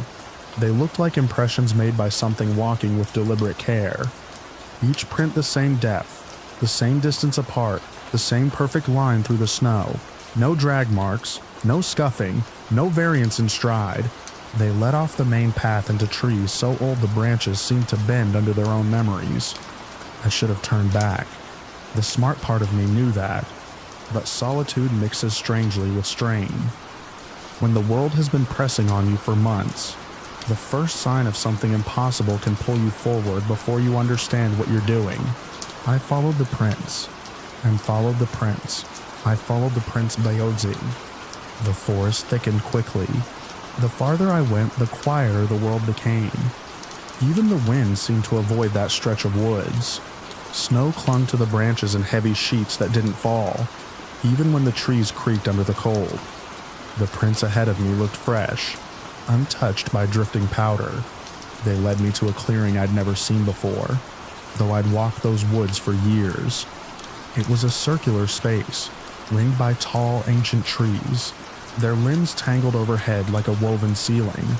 At the center stood a dark stone archway, tall, wide enough for a person to walk through, though no path led to it. The stone was rough, almost black, covered in symbols I didn't recognize. Lines, spirals, uneven shapes carved deep into the surface. Snow hadn't settled on it at all. It looked untouched by the storm, untouched by time. A pale light flickered behind it.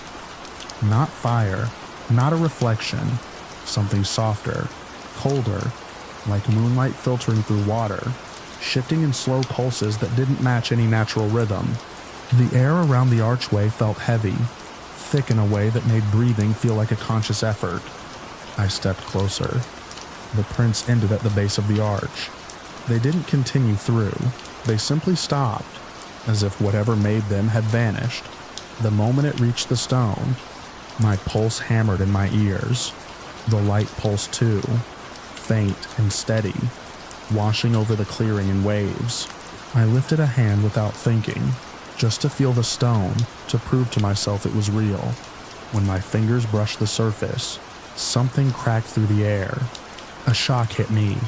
Cold, sharp, electric, strong enough to jolt my arm up to the elbow. I stumbled back, breath locking in my throat. Then I heard it. My name, spoken in my own voice. It came from beyond the archway, thin and stretched, echoing strangely, as if it had been pulled through too much distance. I froze, every instinct screaming at me to run, but my legs held me in place. My name came again, closer this time, and then something stepped into the clearing. It moved like a person, but its proportions were wrong. Too tall, limbs too long, joints bent at angles that made my skin tighten. Its eyes were empty, pits of colorless frost. But the worst part wasn't its size or its silence. It was wearing my face. Not exactly, not like a mask or a mirrored reflection. My features were stretched, hollowed, pulled thin like something had studied me and tried to recreate a version, but missed the details, leaving the shape but not the substance. The expression was fixed, like a smile pressed into ice. Behind it, the archway's symbols flared with cold light. The ground beneath my feet fractured. Not the snow, the earth beneath it. Thin blue cracks spidered out in all directions, moving like veins, glowing faintly. The air shook. My vision buckled at the edges. For a moment, I wasn't sure if I was standing in the clearing or falling through it. The thing wearing my face tilted its head. The bones in its neck stretched with the motion, lengthening in a way that made a quiet, brittle cracking sound. The fractures widened. Reality felt like a pane of ice about to break. I stumbled backward, reaching instinctively for anything that felt stable. The world warped around the edges, the trees bending inward, the arch expanding and shrinking in uneven pulses. The snow beneath my boots shifted, not falling, not moving, but sliding under me like a sheet of glass tilting. The double stepped closer. My voice echoed from its open mouth. Not speech, not words, but the sound of breath, shaped into something that resembled a name. My name, stretched into a tone that made my lungs seize. The fractures surged upward. I tried to turn, to run, to force my body through the buckling air around me. For a split second, my hand brushed a tree trunk, firm, solid, a physical anchor in the unraveling clearing. Then everything snapped.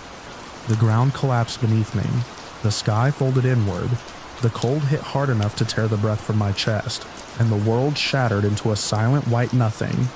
I woke in the cabin, on the floor, half covered in snow. My boots were still on, my coat drenched. The fire had burned down to ash.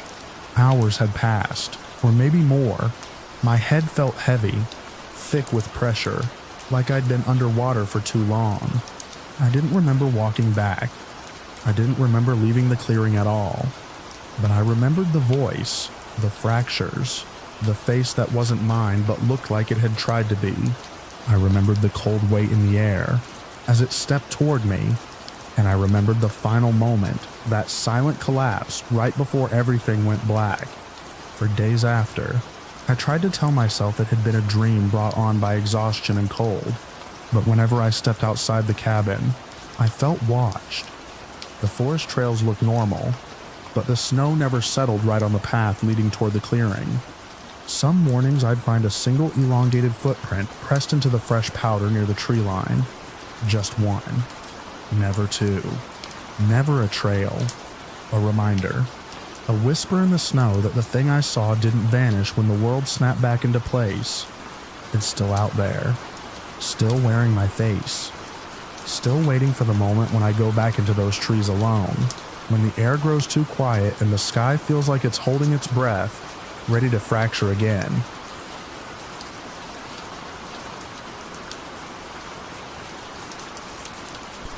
I went north that winter because I didn't know where else to go. Solitude seemed easier than trying to explain the exhaustion that clung to me like a weight I couldn't shift. I rented a small room in a dying mountain town, just a narrow bed, a rusted radiator, and a window that looked out toward the tree line. Most days the snow erased everything beyond the first row of pines, leaving only the dull glow of winter light smearing across the glass. I walked to clear my head, sometimes for hours, letting the cold burn the fog from my thoughts. Those walks took me deeper into the woods than I meant to go. The trails twisted in long, unmarked curves, half buried under drifts that rose to my knees. Some mornings the sun barely made it above the ridge, turning the snow a soft gray that made the whole world feel like a room with no corners. I kept walking anyway. I told myself I'd learn the patterns of the land. I told myself exertion would force my mind into something steadier. On one of those walks, 3 weeks into winter, after a storm that had blown the road shut for 2 full days, I saw it. At first, it looked like nothing more than a crooked roofline rising through the trees. The structure leaned against a slope as if it were trying to hide behind the ridge. The wood was dark, almost black, and half buried under decades of snow and rot. What caught my attention weren't the walls or the roof, but the icicles hanging from every edge. They weren't normal. They were long, narrow blades of ice stretching down in razor-like sheets, some nearly as tall as I was. They swayed with the wind in a slow, synchronous rhythm as if responding to something I couldn't hear. I stood there for a long moment, convinced the cold was making me see motion where there wasn't any.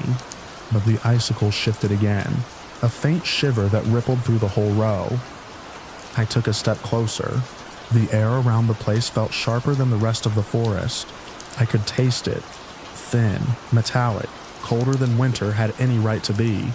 The structure wasn't on any map I'd seen. I didn't think anyone in town knew about it. Something about that drew me in, though I couldn't explain why. Maybe it was the exhaustion talking.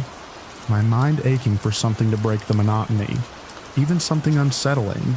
Maybe I just needed to prove I hadn't imagined it. I pushed through the snow until I reached the sagging porch. The steps groaned under my weight, a dry, brittle sound that belonged to something long abandoned. The icicles clung to the railings like glass fangs, growing thicker the closer I got. A hard gust of wind made them sway again, and I found myself lifting an arm instinctively as though they might snap off and slice downward. The front door hung crooked on its hinges.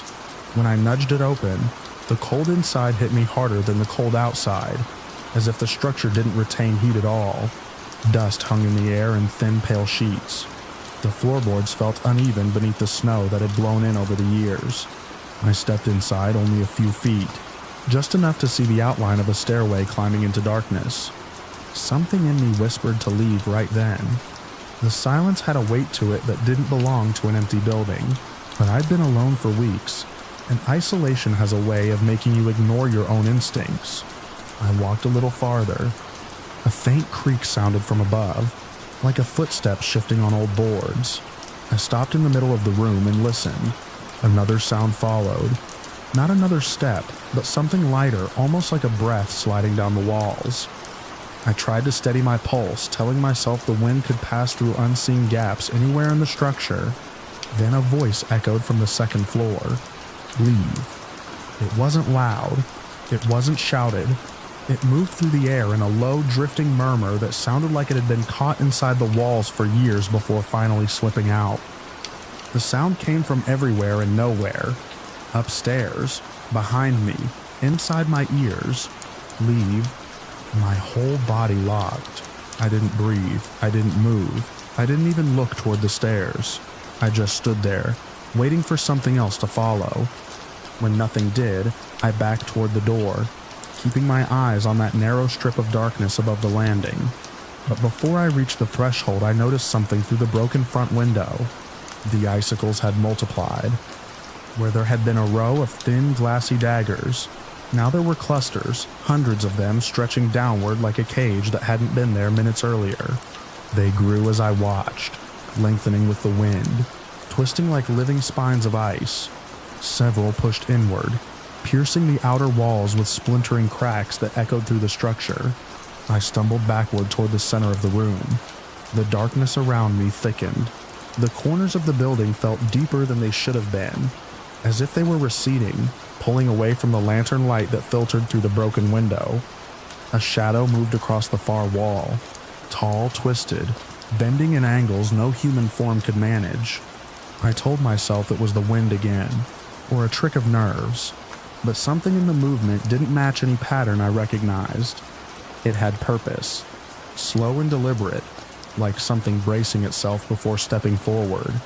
The icicles outside began to scrape and groan against the siding. A heavy crack sounded near the back wall. A moment later, a shrill, crystalline tearing noise ripped through the room as several icicles punched through the wood in sharp, violent thrusts, scattering fragments across the floor. The cold intensified. I could feel it crawling across my skin. The next moment happened fast. The window to my right shattered inward, sending shards of ice and glass exploding into the room. A surge of freezing air rushed through, knocking the breath out of me. I staggered and turned toward the noise and saw it. A figure stood in the corner, motionless, tall, its outline completely obscured by darkness. The cold around it felt different, heavier, sinking into my bones, as if the temperature had dropped only where it stood. My vision tunneled, the edges of the room blurred. I felt my knees buckle. The last thing I saw before I hit the floor was the far wall bowing inward under a mass of growing icicles, blades of ice pushing through the structure, as if the building itself were being consumed from the outside. Then everything went black. When I came to hours later, maybe longer, I was lying in snow outside the ruins. The roof had partially collapsed. The icicles were thicker now, fused together in a lattice that sealed the broken walls like ribs. I could still feel the cold from inside the structure radiating outward in steady pulses, as if something beneath that ice-covered shell was breathing. I didn't look back again.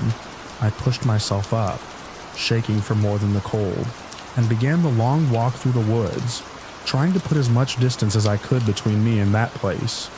The trees felt closer than before, leaning in around the trail, their branches heavy with ice that creaked as I passed under them. By the time I reached town, night had fallen. I locked my door, drew the curtain, and sat with my back against the wall, trying to steady the shallow breath scraping my throat. I still feel it, whatever lived in that structure, whatever whispered through its rooms. Some nights the radiator clicks in a certain rhythm, sharp and crystalline, and I freeze where I am. Other nights the wind presses against the window with a low rattling moan that sounds too close to that voice, drifting through the second-floor darkness. I don't know if the structure was alive or if something inside it had taken root after decades of winter swallowed it whole. I only know the ice was moving when I found it. I only know the shadow inside was waiting. And every night since, when the temperature drops and frost crawls across the glass, I can still hear the faint, strained groan of ice growing in impossible ways, pressing inward inch by inch, as if the memory of that place followed me down from the ridge and is slowly finding the shape of my walls.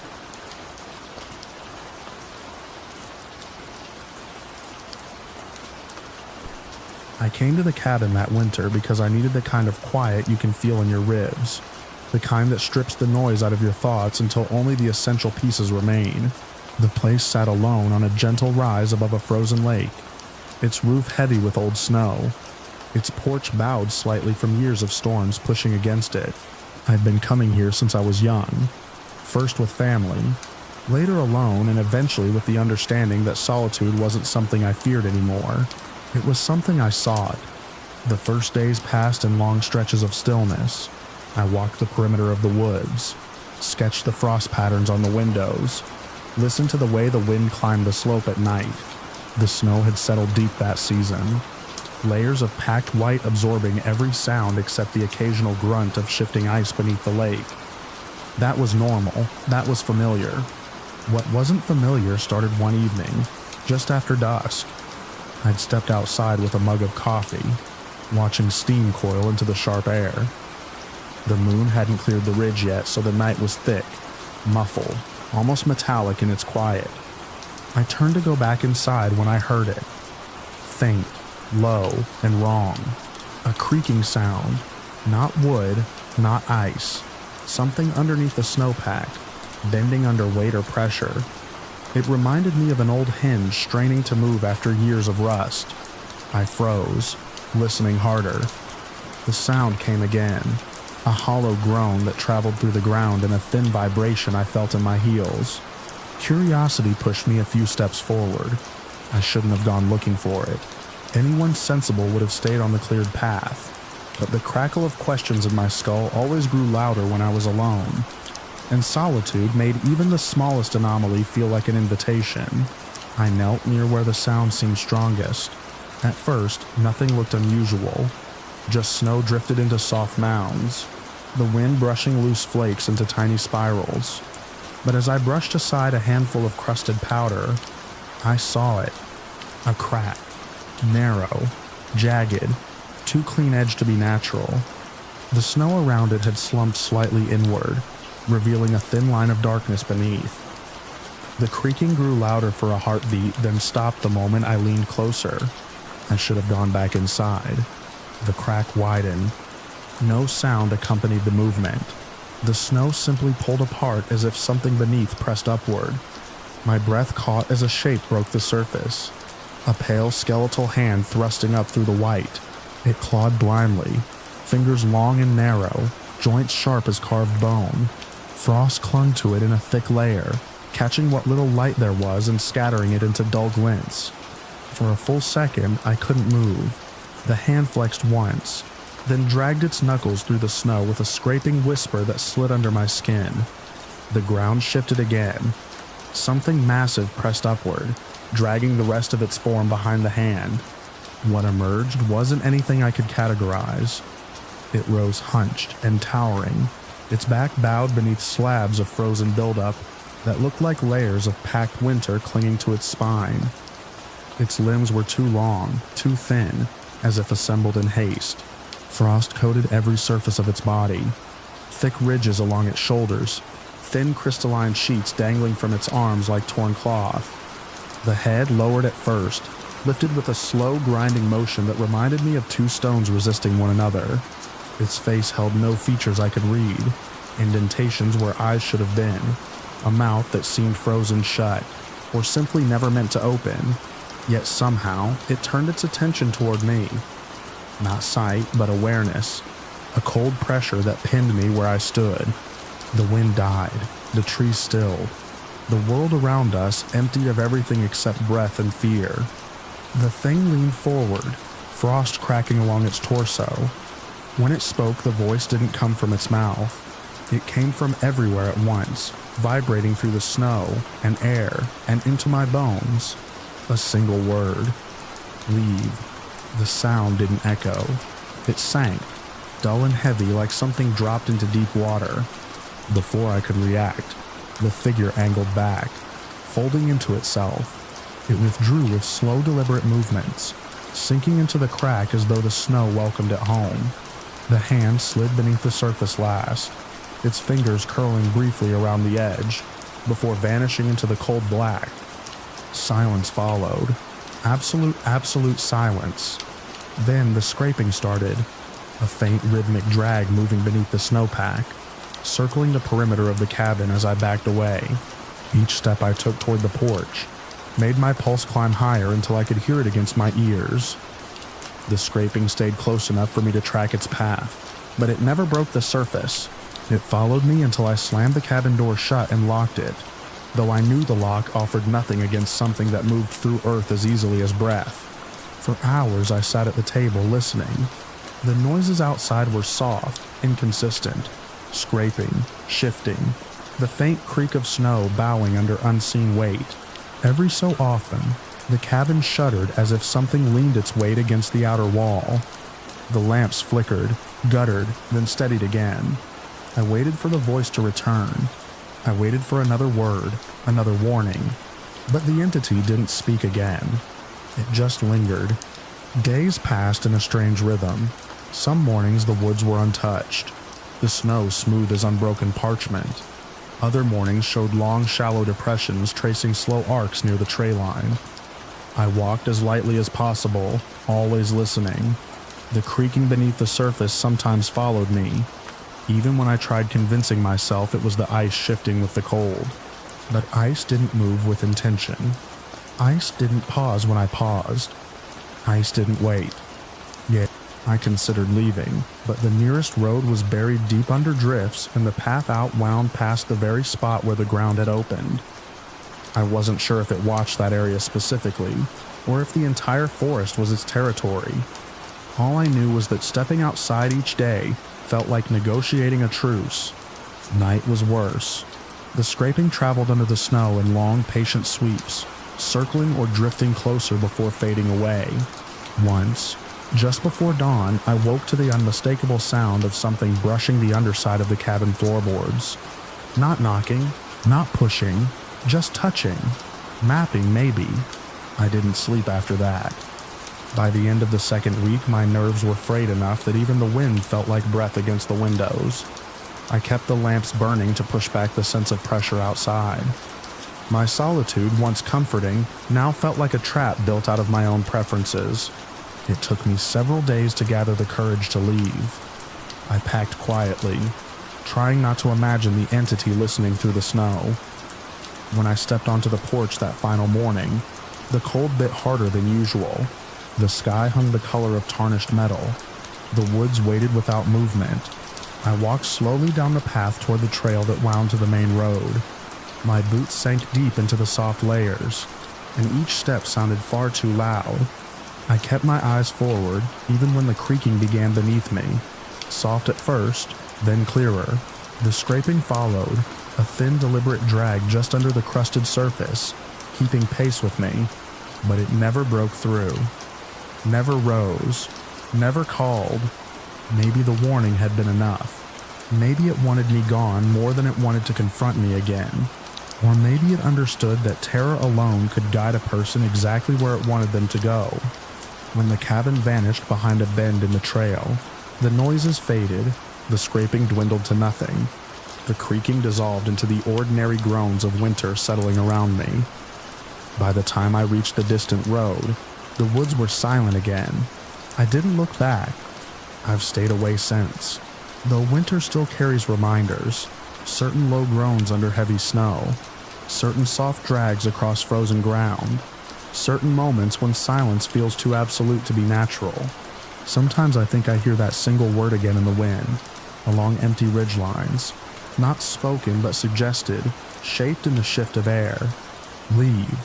I listen every time. I obey every time. Some solitude isn't meant for the living. Some quiet has its own inhabitants. And once you felt one rise from beneath the snow, you don't mistake the sounds of settling ice for anything harmless ever again.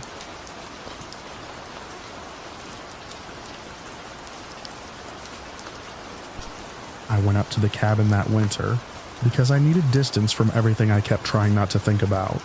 The place sat alone near the tree line, where the slope began to rise toward the highest ridge, and the snow muffled every sound until it felt like the whole world had been pinned beneath a thick, cold hand. On the first night, I noticed the stillness most of all. No wind, no settling branches, no animals moving under the drifts, only my own breathing and the slow cooling of the stovepipe. Over the next few days, the cold settled deeper into the valley, and the sky stayed a flat gray that felt close enough to touch. I spent hours outside splitting frozen rounds, brushing snow off the roof, and trying to convince myself the quiet was what I had come to find. But it was on the seventh evening, while I was bringing in more wood, that I saw the first change. The western horizon should have been darkening into blue, but instead it turned the color of watered wine. A thin red band spread above the ridge, then deepened into something I had never seen in a natural sky. At first I thought it was a trick of sunset against incoming weather, but the red thickened until it was almost opaque. Clouds rolled in from behind the mountain, spiraling in slow, deliberate vortices that didn't match the wind direction. The shapes stretched and folded against each other, and within them outlines began to appear. Faces that shifted as if caught mid-expression. Figures suspended in the cloud mass as though pressed up against some invisible surface. I stood near the woodpile with the cold striking through my gloves, staring until my breath pooled around my collar. I tried to reason it out. polar stratospheric clouds sometimes threw odd colors in the right conditions, but nothing about this looked like refracted light or an ice halo. This was heavier, almost saturated, as if the mountain were lit by some buried ember. I remember thinking I should go inside, close the curtains and wait for the storm to pass, but I didn't move. Higher on the ridge, right where the slope sharpened, a single figure appeared. It stood in a gap between two boulders, tall and narrow, arms at its sides, entirely dark against the red sky. No movement, no gesture, nothing to hint at clothing or features, just a vertical silhouette at the edge of the world. I felt the temperature drop even though I hadn't seen any wind lift the snow. The stillness of the figure made it harder to look away than the clouds did. I counted the possibilities. Another hiker, a shadow from a tree, even my own exhaustion, but none of them fit the way it held its place. I forced myself back inside and sat at the table until the stove's heat thawed the feeling in my fingers. I didn't tell myself it was nothing. I just told myself it could wait. But when I tried to sleep, the red light seeped around the curtains, and the cloud shapes pulsed faintly through the fabric. Every time I shifted in the bunk, I could picture that figure still standing on the ridge, fixed in the same position, looking down the mountain at the cabin. Morning never cleaned the sky. The snow fell in thin blowing veils, but the red hue stayed trapped above the ridge like a bruise that refused to fade. I tried to distract myself with work shoveling paths, clearing the shed roof, but I kept glancing up at the gap where I'd seen the figure. Sometimes the wind gusted, sometimes the air stayed locked in place, but I never saw anything move on the ridge. By dusk, my nerves felt stretched thin. I couldn't shake the sense that something on the mountain had taken notice of me when I should have remained invisible in the valley. I ate a quick dinner, washed the single plate I'd dirtied, and put more wood in the stove. The flames should have made the room feel safer, but each time a log shifted and cracked, I caught myself listening for something else beneath the sound. Some low rhythm, some slow footfall, some distant static threading through the wind. When the sky deepened again, the red grew darker than before. The swirling clouds reorganized into broad, sweeping arcs, almost like a slow current pulling everything toward the summit. And once more I stepped outside, telling myself I wanted to check how much snow had accumulated against the door. But as soon as I looked up, my focus snapped to the ridge. The figure was there again, exactly where it had stood 2 nights earlier. Still motionless, still watching. I don't know how long I stood in the snow before I realized my legs were moving, taking me a few steps uphill. The compulsion felt subtle at first, like the way a long trail can draw you onward through habit alone. But the higher I looked, the stronger the pull became, as though the figure were silently beckoning me. My breath fogged the air, and something in that cold made the choice for me. I climbed. The snow deepened around my boots, and the slope lengthened into a long white seam.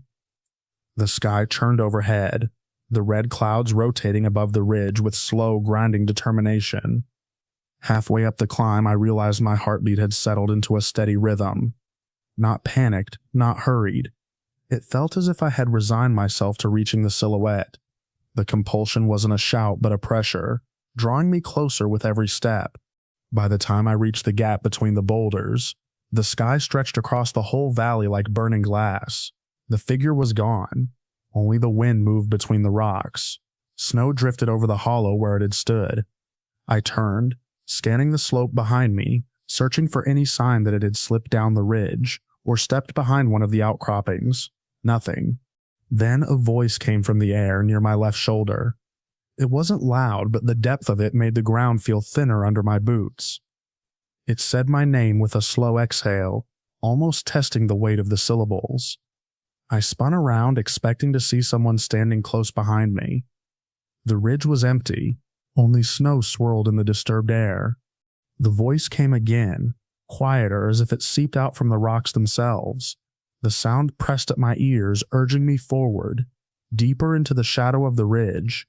My throat tightened. I took a step back instead. The voice followed, repeating my name once more, drawing it out with a tone that didn't resemble anything human trying to threaten me. or comfort me, or reason with me. It just wanted me closer. I stumbled down the slope. The snow made my descent clumsy, but fear did what exhaustion couldn't. I didn't stop to check if anything followed. The pressure in the air told me something was moving. Halfway to the cabin, I caught a flicker of motion above me. The figure stood on the ridge again, but this time it shifted forward, edging closer to the slope. When it stepped off the rocks, the air around me tightened as if the entire valley held its breath. I forced myself into a steady jog, fighting the snow and the grade. The sky brightened with that heavy red glow, casting long black shadows from the trees. My mind fixated on the thought that the figure wasn't trying to catch me right away. It was watching how I fled, tracking the line I took downhill. Every instinct I had screamed to avoid looking back, but I slipped once and had to steady myself. When I glanced over my shoulder, the figure had reached the mid-slope and stood there, leaning slightly in my direction as if bracing to continue. I ran. I fell. I ran again. The lights from the cabin windows were a dull yellow against the snow, but they felt like the only safe landmark in the valley. I reached the porch and slammed the door behind me. My boots left trails of melting snow across the floor as I pressed my back against the wood, listening for the sound of anything approaching. Nothing came to the door. Nothing brushed the windows. The stove crackled in the corner, and the wind scraped lightly against the eaves. But outside, the sky pulsed with that red clouded glow, and the ridge seemed closer than before, as if the mountain leaned toward the cabin. I stayed awake until dawn. The red dimmed with the first light but never vanished entirely. Even now, when winter returns, the sky will occasionally tint itself into that same heavy shade above the ridge, and I feel the pressure in the air again. I watch the slope from the window, waiting for the silhouette to appear at the gap between the boulders. It hasn't returned yet, but I know the mountain remembers me, and something in the clouds is still calling my name.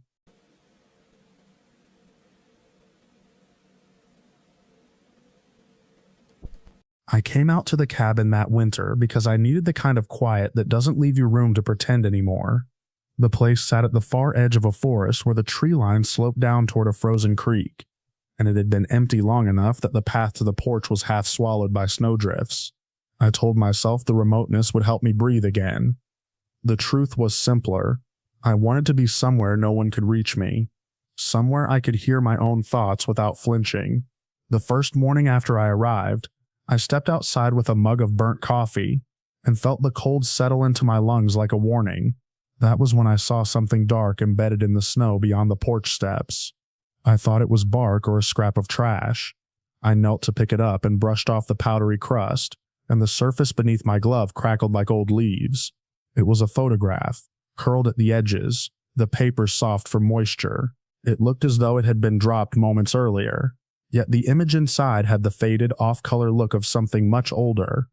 The picture showed a family of 4 standing against a winter backdrop nearly identical to mine. The same broad pines, the same uneven rise of the slope behind them. A man with a heavy coat stood on one end. A boy clutched his sleeve, and beside them a bundled infant rested in the arms of a woman. Her face was what made me sit down right there in the snow. It wasn't that she resembled me, it was my face, unmistakably, with that same slight asymmetry around the eyes that I'd never been able to hide in photographs. The paper trembled in my hand as if the cold had seeped into the ink itself. I checked the back for a date or inscription, half expecting to see my name. It was blank. When I looked up, the forest seemed too still, the silence too heavy, as if the trees had closed ranks while I wasn't watching. I carried the photograph inside and set it on the table under the lamplight. I tried to convince myself the likeness was a trick of expression. People see patterns where they want them. Maybe I needed that kind of explanation. But the more I studied the picture, the more my chest tightened. The woman in it wasn't similar. She was identical. The cabin felt smaller with the photo on the table, as though it had brought something in with it. I tried to focus on mundane tasks, stacking firewood, boiling water, sweeping the entry. But every time I walked by the table, my eyes went straight to that cracked edge, and my own face staring back. By late afternoon, the sky grew heavy with low clouds, and the world outside shifted to that bluish dimness that comes before a storm. I was restocking the stove when I heard a faint knock on the door. It was soft, almost hesitant. My first thought was that a branch had swung loose in the wind. I waited for a second sound. When it didn't come, I set aside the shovel and approached the door. There was something in the quiet that made my heartbeat quicken. I opened the door slowly, expecting nothing more than the night air.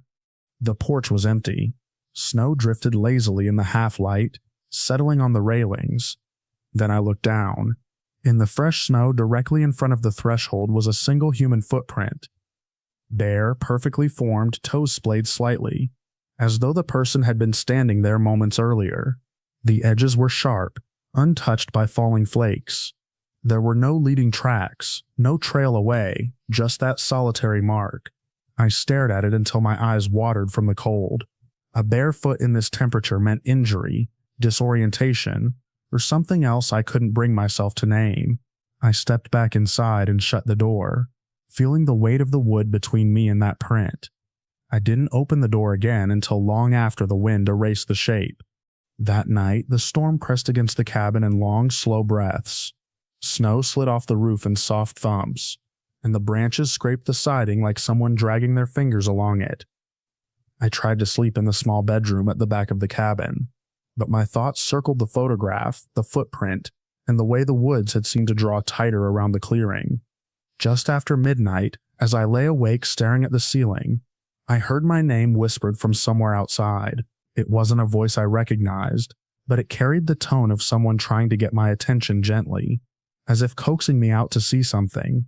For a moment, I froze, hoping it was wind cutting in a strange pattern. The next whisper was clearer, the syllables curling around the corners of the cabin walls. I didn't go to the window. I stayed still until the voice faded back into the storm. I told myself I was overtired. That isolation distorts sounds. But there was a steady certainty in that whisper that unsettled me more than any noise I'd heard in the woods before. When I finally got up for water, I found the photograph lying on the floor near the stove. I hadn't touched it since setting it on the table. The draft from the storm wasn't strong enough to toss a weighted frame, and the photo itself had been beneath a heavy mug. I put it back on the table, careful not to look too long at the woman's face. The next morning brought a thin sun that felt more like a lamp than daylight. The storm had left the forest muffled under a deeper blanket of snow. I walked the perimeter of the clearing out of some instinct to reassure myself, though of what I wasn't sure. I found no new prints, no sign of anyone. For a few hours, the silence felt normal again. Only the distant creak of trees and the soft rush of snow shifting in the branches. I tried reading by the window. I tried writing. Nothing held my attention. By afternoon, I had the sensation of being watched. Subtle at first, then growing until I found myself glancing at every corner of the room. That evening, as the light drained from the sky, I heard my name again, but this time it came from the direction of the cabin kitchen. It was faint, as though spoken through fabric, but unmistakable. I stepped back, pulse pounding, and checked the windows. Nothing. I turned toward the table and my breath stopped. The photograph was standing upright against the mug, positioned so the woman's face angled toward me. I hadn't touched it since morning. The lamplight made the cracks in the paper shimmer like frost. The whisper came again, this time from behind me, close enough that I felt the air move along my neck. I spun around, but the room was empty. The air felt charged as if someone had just stepped away. The cabin no longer felt like a refuge. It felt like a trap slowly tightening around me. I grabbed my coat and stepped outside, thinking that fresh air might break the pressure building inside. The cold hit me like a wall. The snow was undisturbed except for a narrow indentation near the porch railing. When I knelt to look, I realized it was another footprint, though only the heel had pressed clearly, the front half fading into the drift. I backed up toward the door. My name floated up from the snow itself, whispered through the powder as though the forest exhaled it. I retreated into the cabin and locked the door without thinking. The moment I turned the bolt, the voice shifted. It came from the opposite side of the room, low and steady. My name spoken as though someone crouched directly behind the stove. The air in the cabin grew thick, as if the walls had drawn closer. My hands shook as I moved to the far corner, unable to take my eyes off the dark space near the stove. I don't know how long I stood there, listening to my own heartbeat. The voice didn't return, but the impression of presence settled deeper, as though the thing that had whispered didn't need sound to make itself known anymore. That was the moment I realized I wasn't dealing with something passing through the woods. Whatever had left the footprint, whatever had placed the photograph, was already inside with me, woven into the spaces I had tried to claim as my own. Over the next days, the cabin developed a strange rhythm. The photograph never stayed where I left it. Sometimes I found it on the floor, sometimes on the bed, once propped against the inside of the front door, as though waiting for me to notice. The whispers came and went, always saying my name, always in that same quiet, patient tone. I stopped exploring the woods. I stopped going outside except to fetch firewood. The cabin no longer felt like a place I could leave or stay in safely. It existed in a kind of suspended tension, and I could feel the presence settling deeper into it, like frost taking hold of a window pane. I tried packing once. I lasted 10 minutes before the sense of being watched grew so strong that my hands went numb. I unpacked everything slowly, the way someone disarms a trap. I realized then that my retreat had already begun, not outward into the forest, but inward, into a space the presence seemed to shape around me. The isolation I had sought now felt like a net. What unsettles me most isn't the whispers or the footprints or the photograph. It's the growing certainty that the woman in that old image wasn't a stranger, that she had stood in a clearing much like mine during another winter, turning toward the camera with my same expression, before something stepped close enough for her to feel its breath on the back of her neck. Sometimes, when the cabin settles in the cold, I imagine I hear her too, another voice caught somewhere between the walls, as though the presence learned her name first and never forgot it. I've stopped counting the days. The snow outside has grown too deep for the path to be visible anymore. I rarely open the door. The whispering shifts from one place to another with a patience that wears down my resolve. Some nights it lingers in the hallway. Other nights it curls into the corners of the bedroom. I try not to look at the photograph now, but it doesn't matter. I can feel its presence the way I feel the other one. They've become intertwined in a way I can't undo. When the voice comes now, it doesn't sound like a stranger anymore. It sounds closer to my own, as though the snow and the cabin have learned to speak using pieces of me. I don't shout back. I don't move much at all. I listen, waiting for the next quiet call of my name, wondering how long it will take before I answer without thinking, before I follow the sound into whatever space it's been leading me toward. Since the moment I picked up that photograph, half buried in the snow,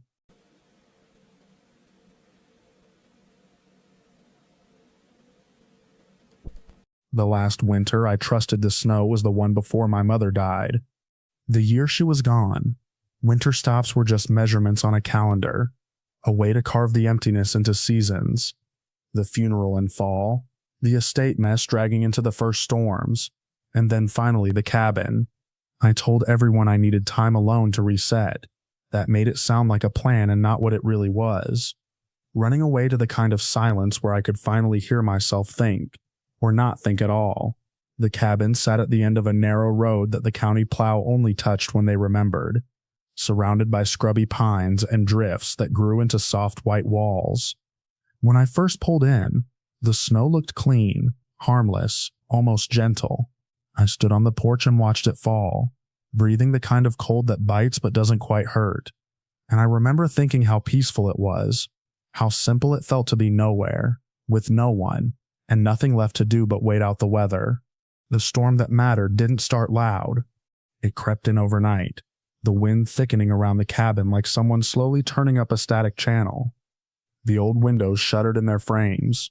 Snow whispered against the glass in tiny persistent clicks.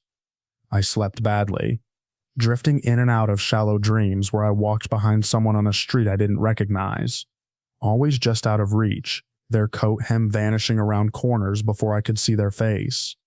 By the time I got up, the world had narrowed to white.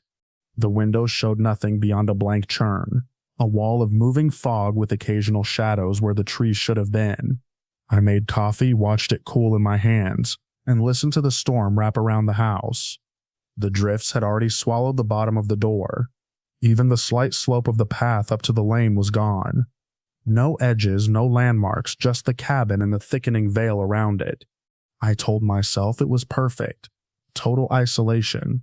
No cell reception, no traffic noise, no polite friends checking in, waiting for me to say I was coping so they could get off the phone without feeling guilty. Just me, the snow, and the kind of silence inside that I had been building for months.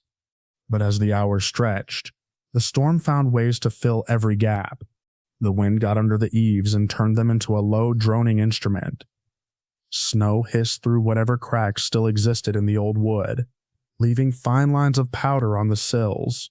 Even the chimney seemed to breathe, exhaling occasional coughs of cold air into the living room. At some point in the afternoon, the power flickered and died. The refrigerator sighed to a stop. The faint hum behind the walls vanished. I stood in the middle of the cabin and realized how loud the storm had become once it had the space to occupy. I built a fire in the iron stove, more for something to do than out of real need. The orange glow flattened the room into soft, shaky shadows. When I stepped away, it felt as if the dark at my back pressed closer, eager to reclaim the corners. The hours after that blurred. I read the same paragraph of a book again and again without absorbing any of it. I stared at the flames until my eyes watered. I tried breathing exercises, counting, anything to give shape to the buzzing in my head. Grief doesn't cooperate with quiet. It spreads. As evening bled into whatever passed for night in that storm, I started to feel watched, though I was perfectly alone. It wasn't the obvious kind of paranoia. It was more like the cabin had grown pores, and the storm outside was pressing its face against every one of them, listening in, waiting. The first time I heard her, I thought it was the wind. It came as a rise in the noise, a subtle change in tone through the west wall, almost like someone calling a name into a pillow. I froze. The book slipped a little in my hands. I held my breath and listened. Nothing. Just a mutter of air around wood.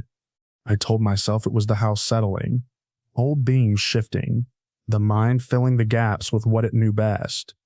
Then it came again, adapting, as if it had heard my dismissal and wanted to correct the record. A swell in the sound, a curve of noise that shaped itself into syllables I knew by heart. My name, drawn out soft, with that slight question at the end that she used to use when she wanted me to come downstairs for dinner, without making it sound like an order. I stood up too fast, and the room tilted. The rational part of my mind jumped in immediately. The brain likes patterns. The wind just happened to rise that way. Grief changes how you hear things.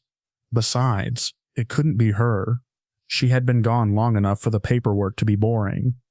I had seen her body cold and small in that hospital room that smelled like an empty refrigerator, and no amount of snow outside a cabin was going to undo that.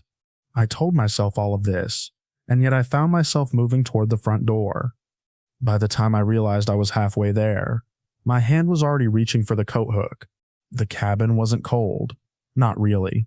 The fire still glowed behind the glass of the stove, and a slow heat had built up in the room. But standing near the door, I felt a different kind of chill, as if the wood itself held the temperature of whatever waited on the other side.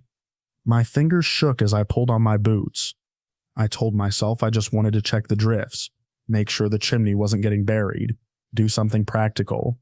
Still, my heart thudded in a steady, unfamiliar rhythm. Anticipation, not just fear. When I opened the door, the storm leaned in. Snow spiraled across the threshold in a sudden inhale. The wind hit my face like a wet cloth pulled from ice water. The world beyond the small square of porch was colorless, depthless. No sky, no tree line, just movement. The sound of it grew teeth the instant I stepped into it, closing the door softly behind me, leaving the cabin's dim light as a faint rectangle at my back. That was when the first snowflake touched my cheek. It was such a tiny thing, a speck of white no bigger than the head of a pin. Nothing special in the chaos of the storm. I barely noticed it land. I only became aware of it when my skin screamed. The pain was sharp and surgical. Not the ache of cold, not the numb, creeping burn of frostbite we all learned to recognize. This was immediate, localized fire, as if someone had pressed the tip of a lit match directly into my flesh and held it there. I gasped, reaching instinctively for my face, but my glove brushed it a fraction of a second too late. I felt the flake melt and smear, and the pain spread with it. I staggered back a step, breath fogging the air in front of me, and clapped my hand over my cheek. Even through the insulated glove, I could feel the heat radiating from that one small point, pulsing. A second flake found the exposed skin just above my scarf. Another spark. Another burst of agony. It took my brain a long moment to understand that it was the snow doing this. That the harmless, drifting white all around me was not cold at all, where it met skin, but blistering. I turned to go back inside, instincts belatedly overriding curiosity, but it had already started. Snow swarmed in, drawn to the sudden movement, the exposed angles of my face. A constellation of tiny impacts dotted my skin. Each one burned, each one bled into the next, until my cheeks, forehead, and the strip of flesh between scarf and hat became one raw, unified flame. I remember making a sound then, a hoarse animal thing, muffled immediately by the storm. I fumbled for the latch, vision washing in and out as tears sprang to my eyes from the pain. My glove slipped on the metal, which felt neither hot nor cold, just foreign. That was when I heard her again, clearer this time. My name carried somehow without distortion through the wind, as if the air had parted around the syllables to keep them intact. It came from somewhere to my left, away from the door, deeper into the storm. The tone was not urgent. It was patient, familiar, tinged with that old quiet amusement she used to carry when she watched me overcomplicate something simple. I froze, hand still on the door, snow eating at the exposed skin like 1,000 tiny brands. The rational part of me recited the facts. Extreme cold can cause hallucinations. Pain can sharpen and misdirect senses. I hadn't slept properly in days. Grief was known to make people hear voices. It listed these things neatly, calmly, as if we were in a therapist's office somewhere warm, not on a half-buried porch, skin blistering. The rest of me listened. There was something impossibly right about the voice.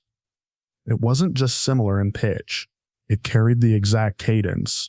The micropauses, the catch on certain consonants that recordings never fully captured. It pulled at something behind my ribs with a physical tug. She called again. Same tone, same soft lift at the end. It did not sound like a threat. It sounded like home. I turned away from the door. The snow thickened immediately, as if rewarding the choice. Flakes found their way into the gap at the top of my scarf, kissing the skin of my neck in blinding, precise bursts. I hissed, reflexively raising my shoulders, but I kept moving, boots sinking into drifts that had no discernible bottom. I couldn't see more than an arm's length ahead. The world had become a tunnel with no walls, defined only by the faint memory of where the trees should be.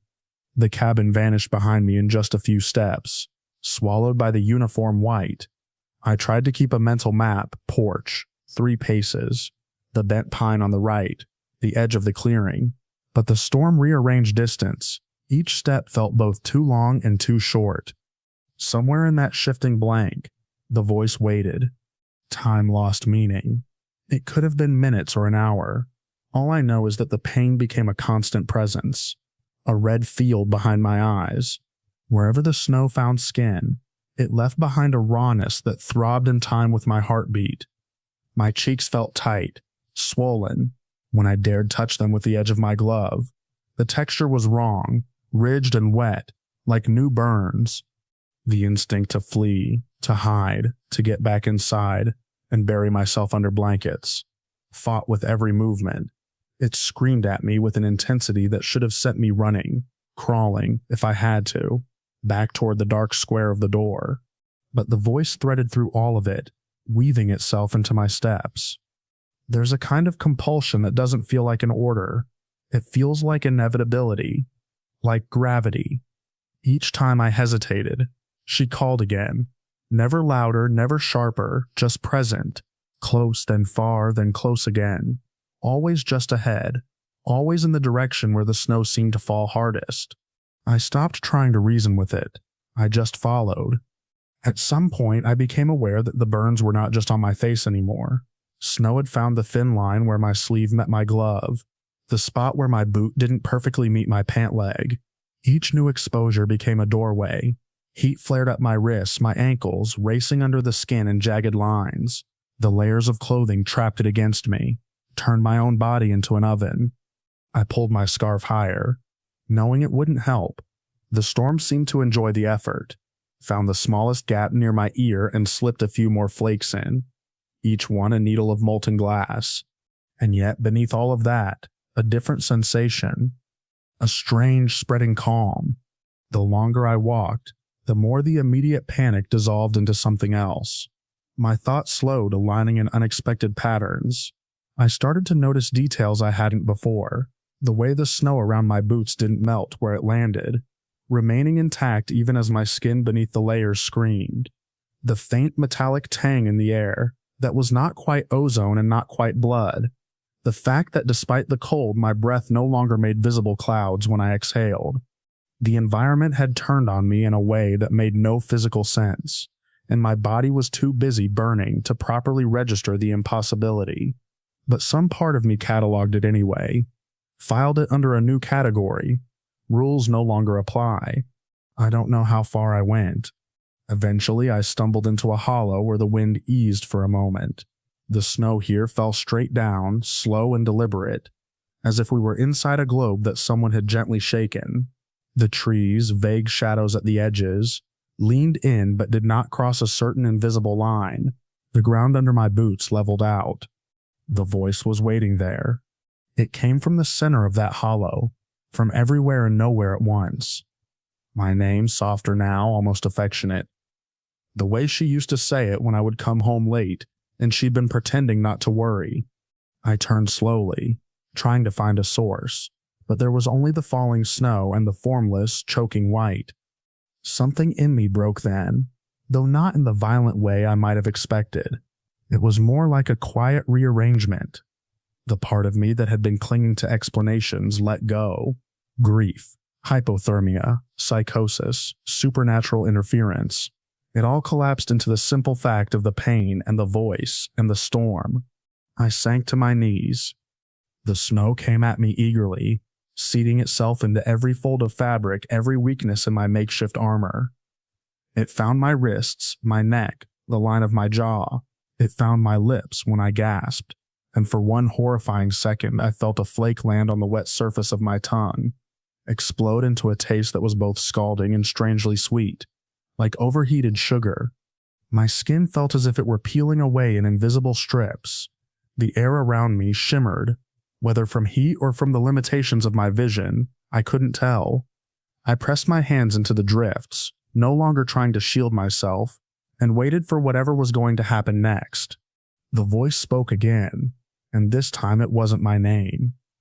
It was a simple phrase she had used 1,000 times when I was a child, when I fell off a bike or stumbled on the sidewalk and scraped my knees. A reassurance, a promise that it would be okay, that the pain would pass.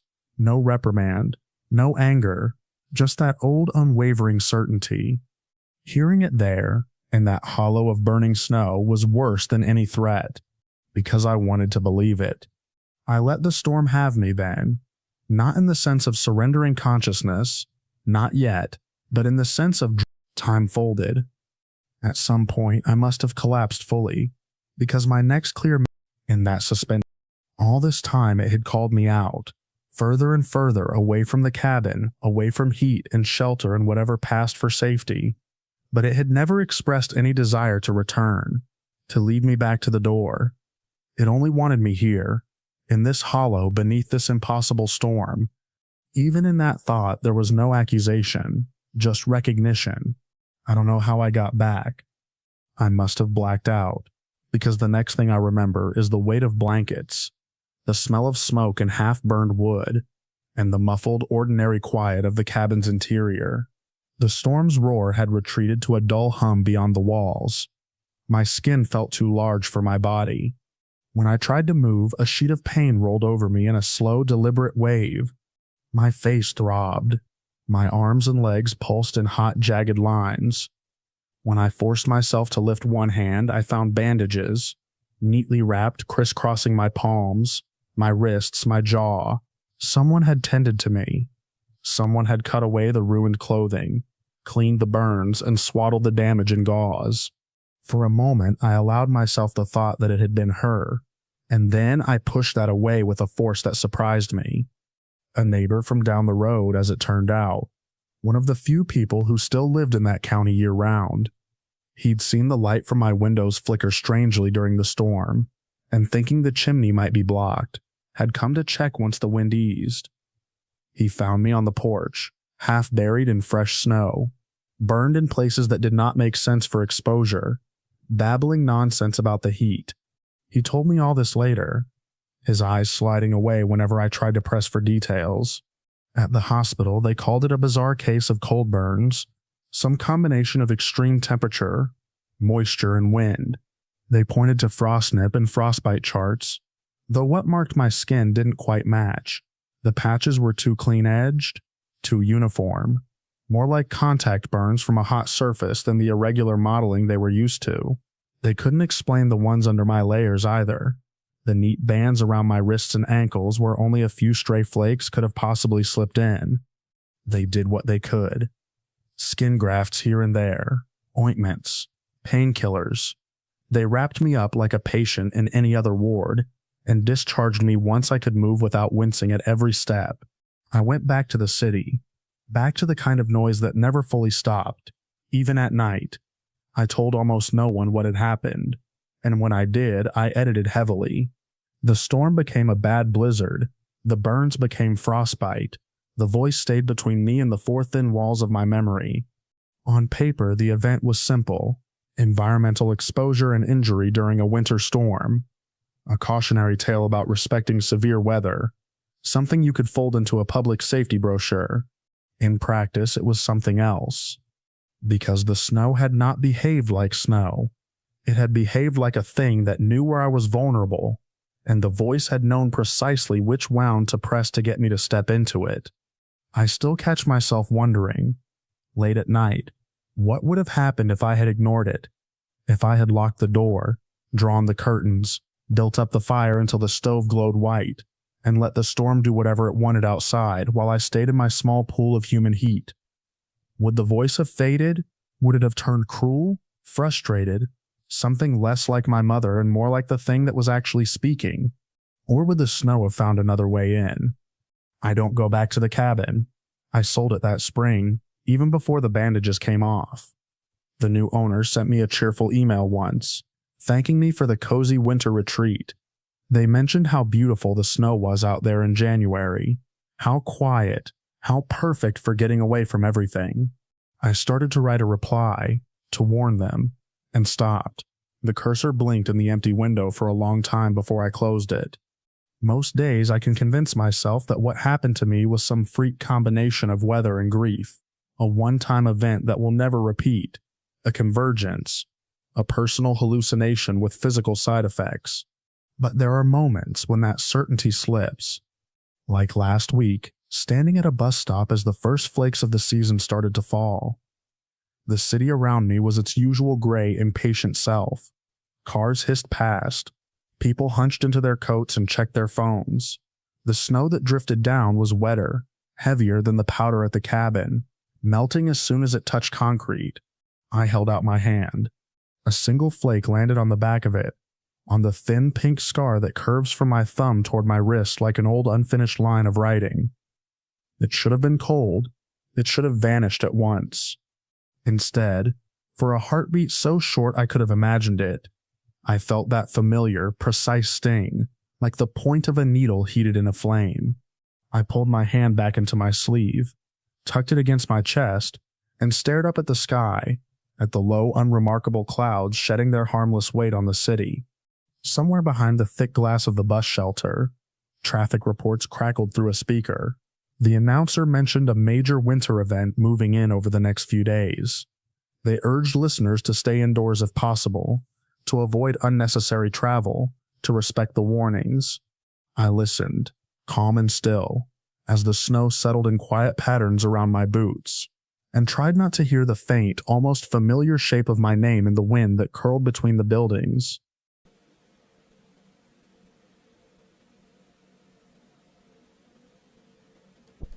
It started with the quiet, and I had driven 3 hours into the mountains, far enough that my phone lost signal halfway up the switchbacks.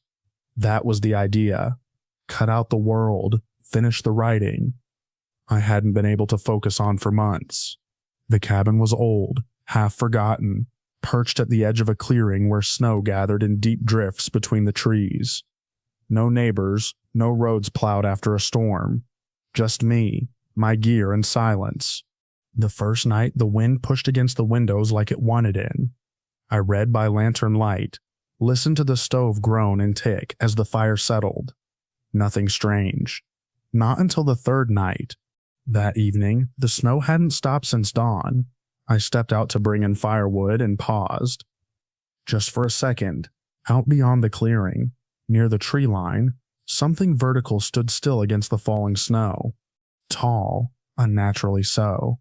At first I thought it might be a tree, but it was the wrong shape, lanky, pale, covered in frost that caught the moonlight in a slick sheen. It didn't move, didn't sway like the branches around it. It just stood, facing the cabin. I left the woodpile half-stacked and went back inside, locking the door out of instinct.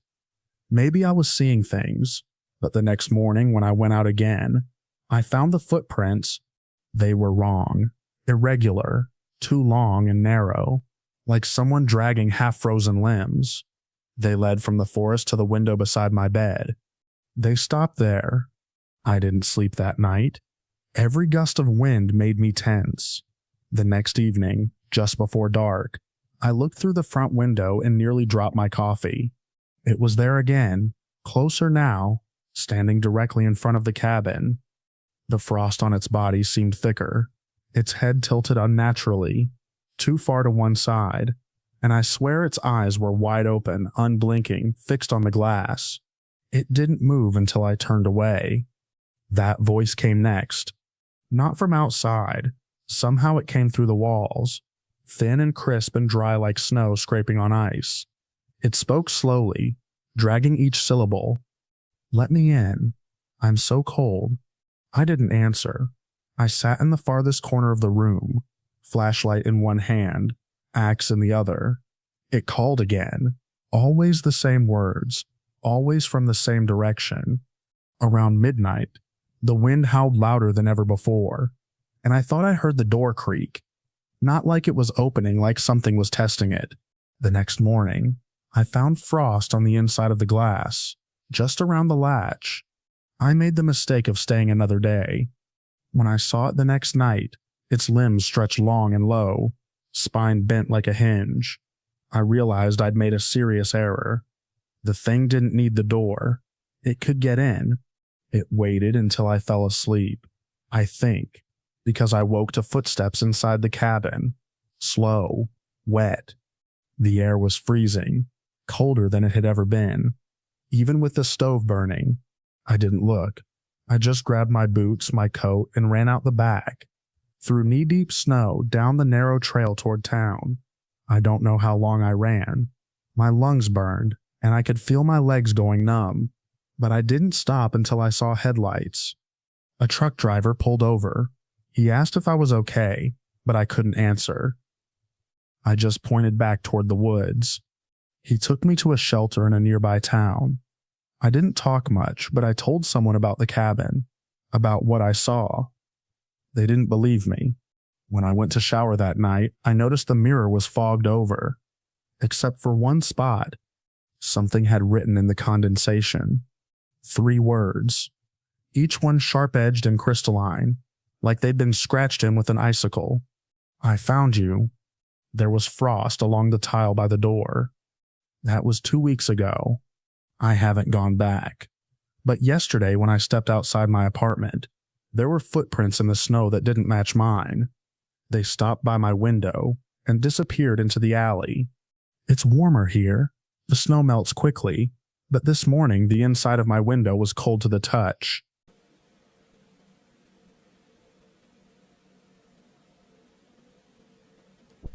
I first heard it the second night at the cabin. A whisper, thin and wavering, barely audible over the wind rattling the eaves.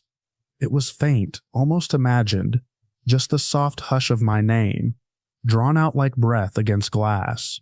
I paused, one hand on the lantern, heart slowing as I held still. Snow fell steady outside, draping the forest in silence so deep it rang in my ears. I told myself it was nothing, just wind. By the third night, I couldn't pretend. The voice knew my name. It didn't shout. It invited, always just beyond the trees, where the trail thinned and curved toward the frozen lake. The locals had warned me when I rented the place. "Don't go out on the ice," one of them said, serious in a way I thought was quaint. "It remembers." I'd nodded politely, amused. A city transplant trying to clear my head. I wasn't expecting folklore, but the way it called, how it pulled. By the fifth night, I waited until after dusk, until the cold snapped hard enough to sting. The trail to the lake was barely a path, buried under inches of untouched snow. I followed the sound, the whisper drawing me forward with each step. At the edge of the lake, it grew clearer. My name again and again breathed into the wind with unnatural rhythm. I stepped onto the ice. The surface looked solid, clouded and thick, a pale blue sheen stretching out beneath a dusting of snow. But it creaked with each step, not like ice settling, like breath holding. I made it halfway across when I stopped, not out of fear because I felt something watching me from below. Then the ice cracked. It wasn't a loud snap. It gave way like a mouth opening. I plunged through before I could scream. The water was black. It swallowed me. I kicked, clawed, rose toward the fading shimmer of the hole above. But something stopped me. A hand. Not strong, just cold. Fingers like jointed glass.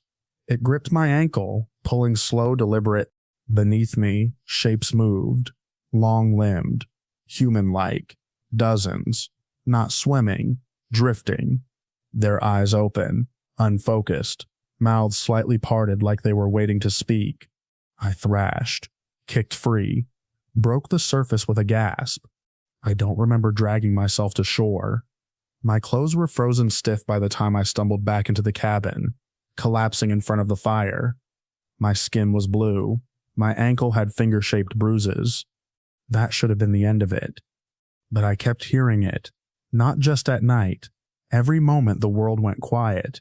In the wind between cars, in the hiss of the shower, always my name, always from a distance, whispering. I left the cabin the next morning. Didn't pack, didn't tell anyone. I just drove south toward warmth. I stopped at a cheap motel 2 states away. That night when I stepped into the bathroom, the mirror was fogged despite the cold.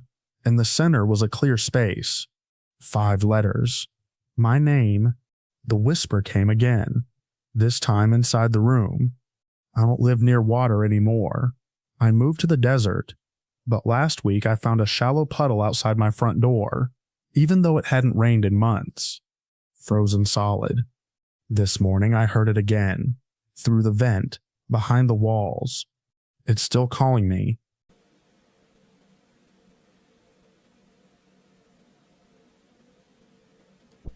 It was never supposed to be permanent.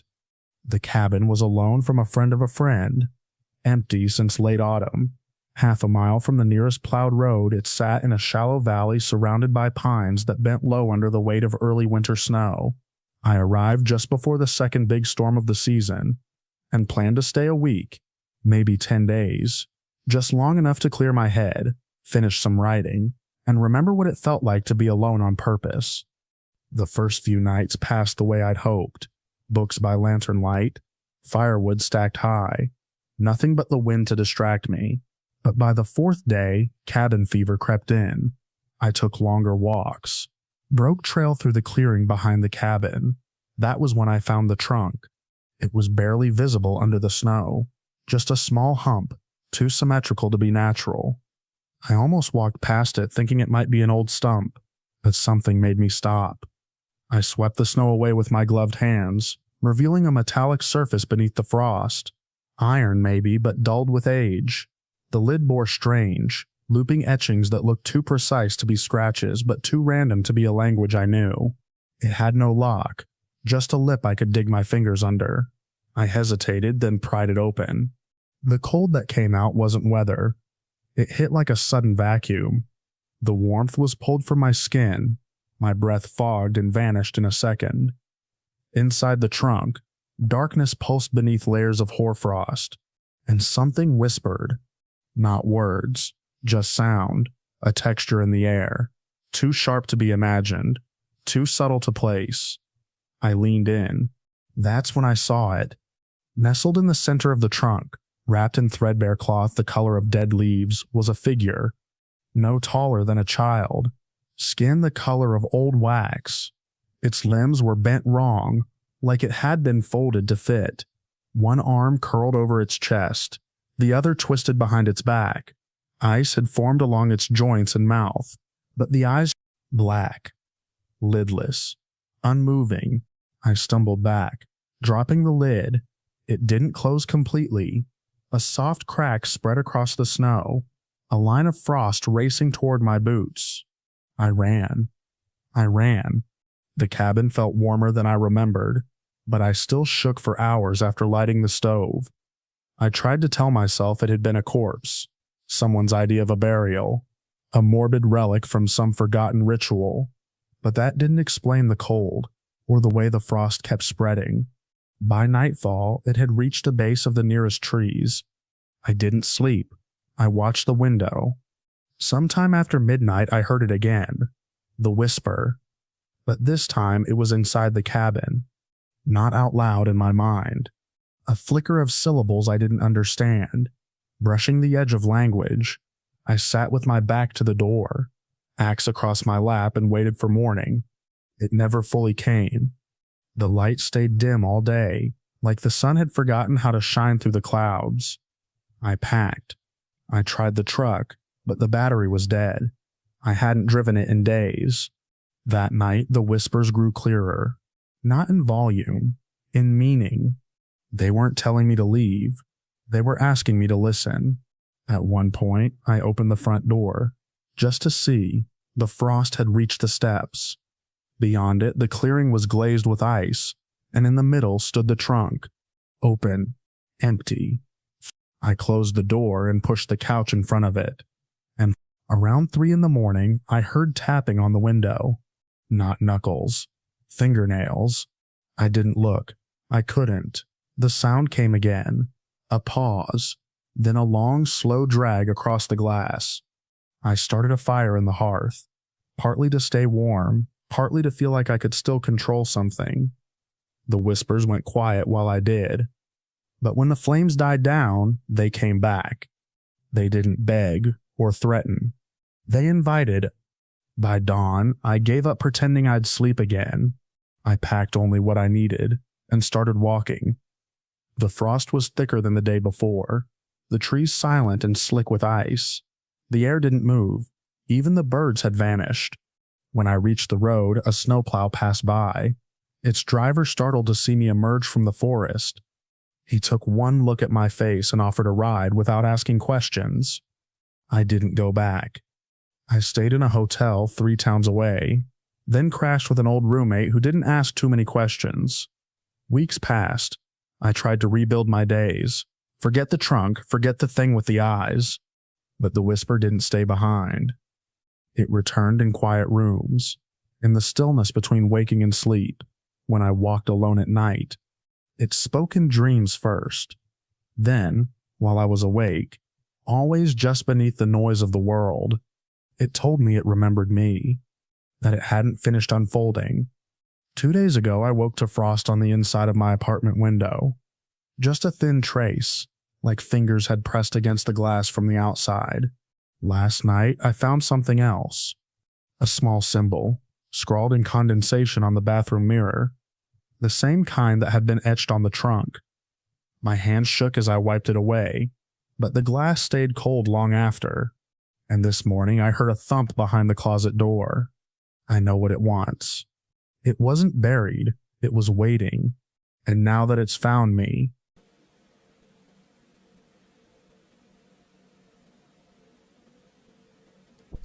it began with a sound I couldn't place. I was chopping kindling behind the cabin when I heard it, high-pitched, delicate, like wind chimes echoing underwater. But there were no chimes, no trees moving, just snow falling straight down in thick, silent sheets. The sound came again, this time followed by a crack, sharp and thin, like a wine glass breaking in another room. I turned and saw the air shimmer. Not the snow or the sky, the air. A ripple, then a line. Suspended above the frozen ground, maybe 30 feet from the porch, it caught the light like a fracture in glass. Iridescent. Wrong. I stepped closer. More cracks appeared.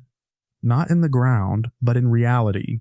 They spiderwebbed outward like stress lines, glowing faintly blue, edges humming with energy too low to hear but too deep to ignore.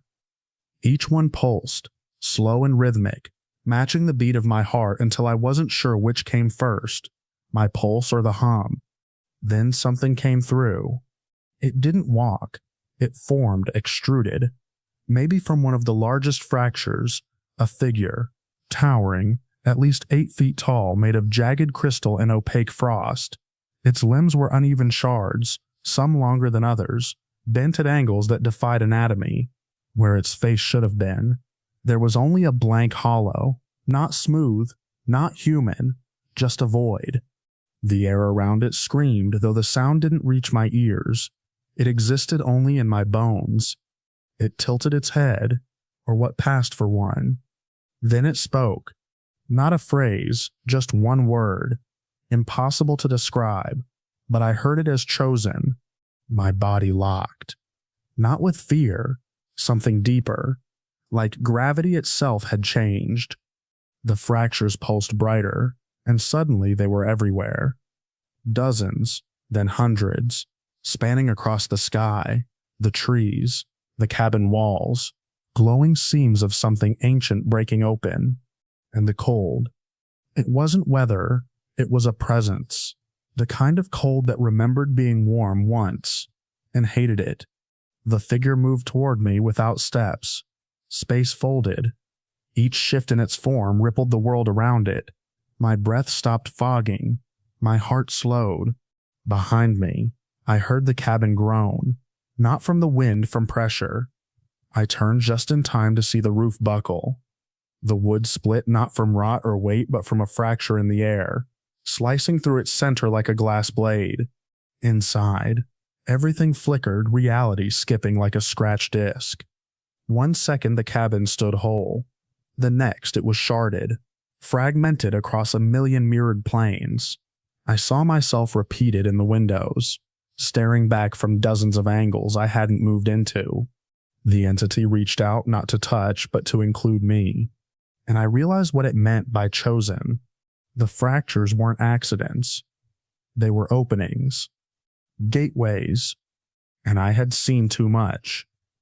My boots stuck to the ground. Not from ice, from a kind of anchoring.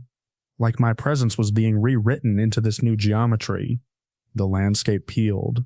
Snow froze mid-fall. Trees twisted and mirrored, forming impossible arches that looped in on themselves.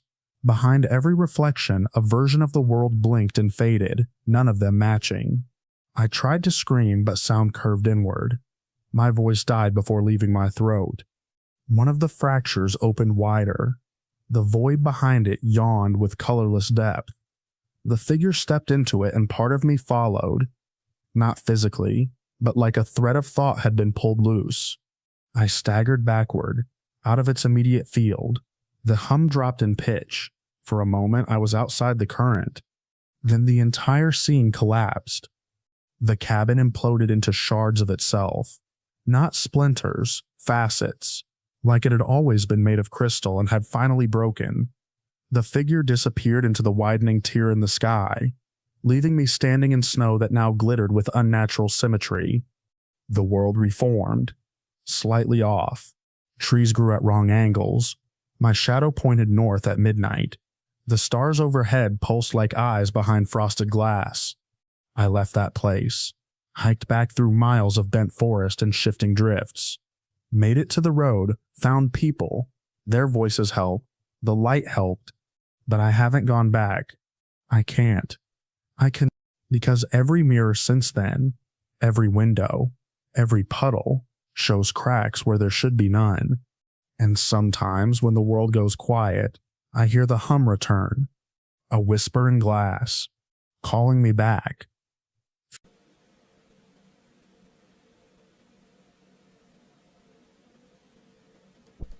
I've always loved the cold. Not just snow or winter holidays.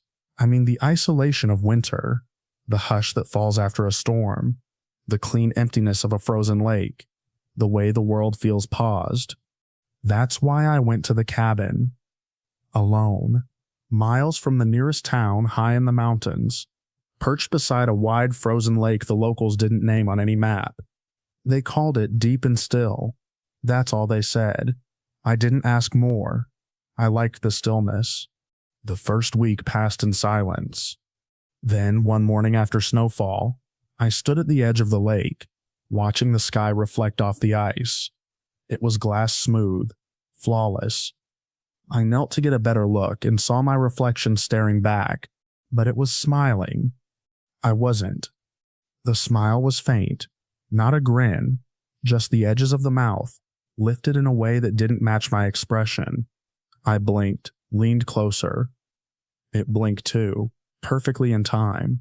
Except, I felt something behind the eyes, like it knew it wasn't me. I stood fast and walked back to the cabin, telling myself it was a trick of light, fatigue, whatever. But I avoided the lake after that. 3 days later, I was chopping wood when I heard something, a thump dull, hollow, like a knock on a door through thick glass. I turned toward the sound and saw movement on the lake. Dozens of figures, just beneath the ice. They weren't walking, they were pressed against it, faces flattened, eyes wide, mouths open as if screaming in silence, hands clawed upward, fingers frozen mid-scratch. And among them, near the center, was my face again, distorted now, grinning wide, eyeless. I dropped the axe and ran. I don't remember slipping. I only remember hitting the ice, ribs first. The cold bit through my coat like a blade. When I pushed myself up, panting, I looked down and saw myself, not just a reflection, me beneath the surface, upright, smiling, moving. It turned without hurry and began to walk away, fading into the depths. And I didn't move. I couldn't. My arms worked, my legs worked, but I couldn't make them do anything. Something else had taken over. When I made it back to the cabin, I don't know how, I stayed inside for 2 days straight, curtains drawn, stove burning, eyes fixed on the windows. Every time I started to doze off, I heard it, a tapping. Not wind, not branches, knuckles, soft, rhythmic, deliberate. Then came the whisper, muffled, distant, like through snow, but clear enough to understand. It was my voice calling me back. Come see, come home. That night, frost formed on the inside of the window, in the shape of a face. Mine. It was smiling. I haven't gone back to the lake, but I hear it still. The tapping follows me, in motel windows, on bathroom mirrors, always behind frost. I know what it wants, and I know what's waiting just beneath the surface.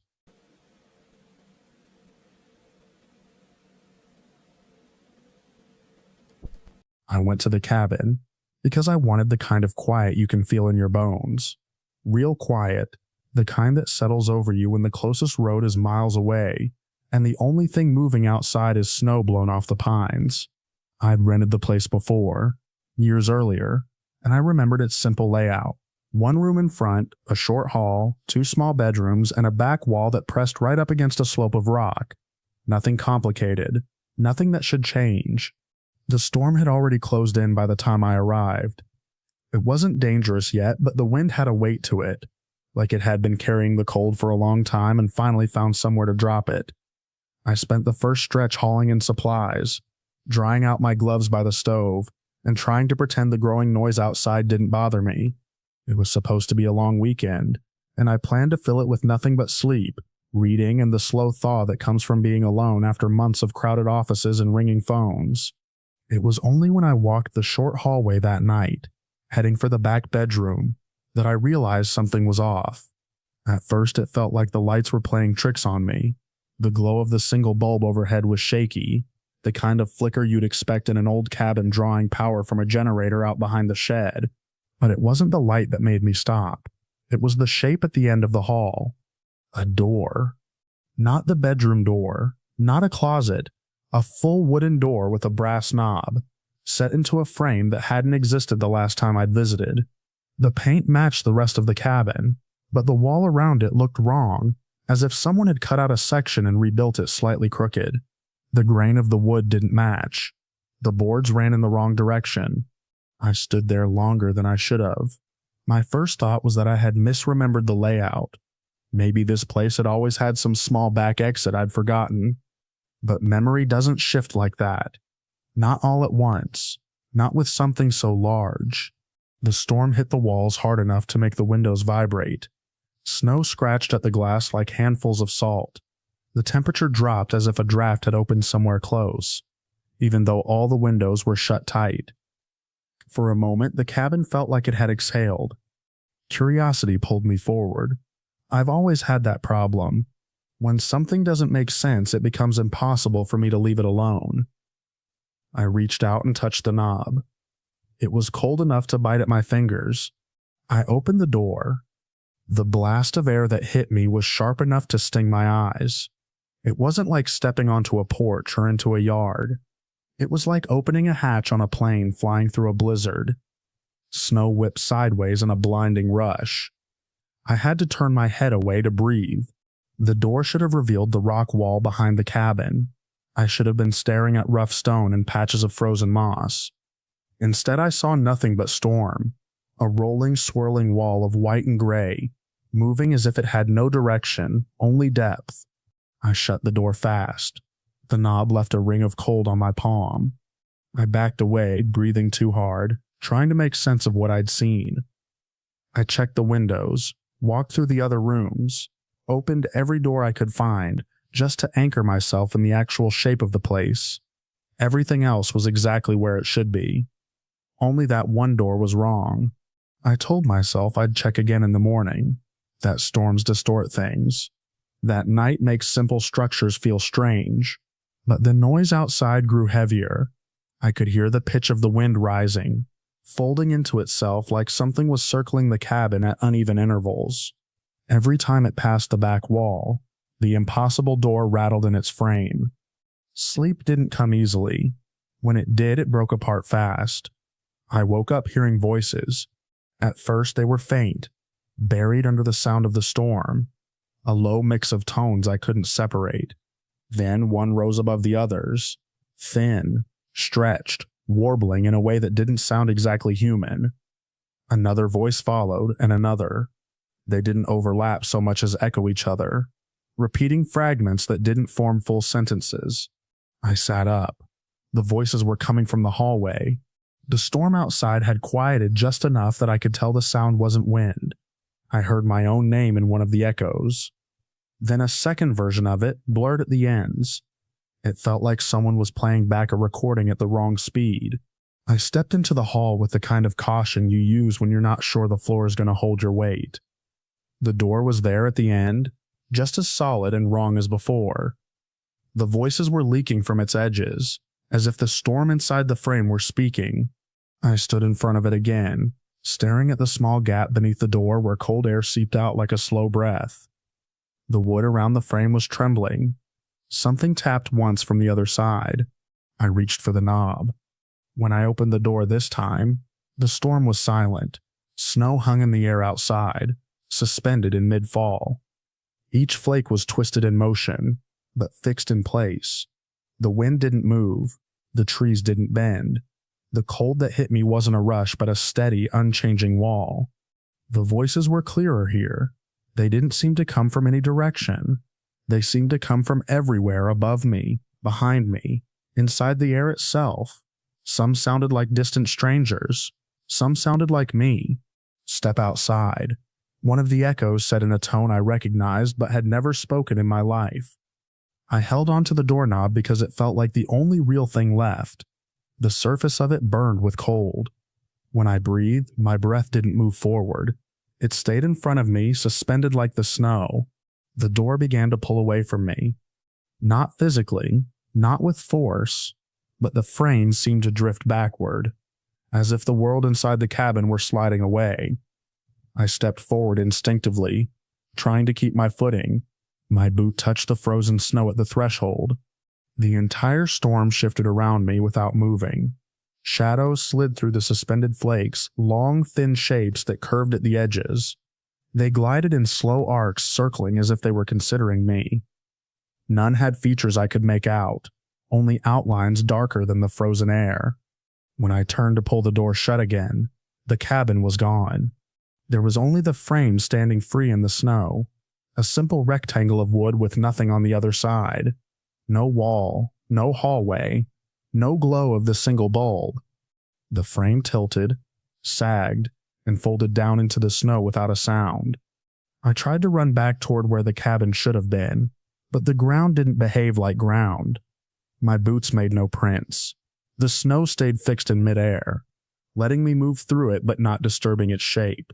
Every breath hung around my face like a cloud I couldn't escape. The shadows kept circling.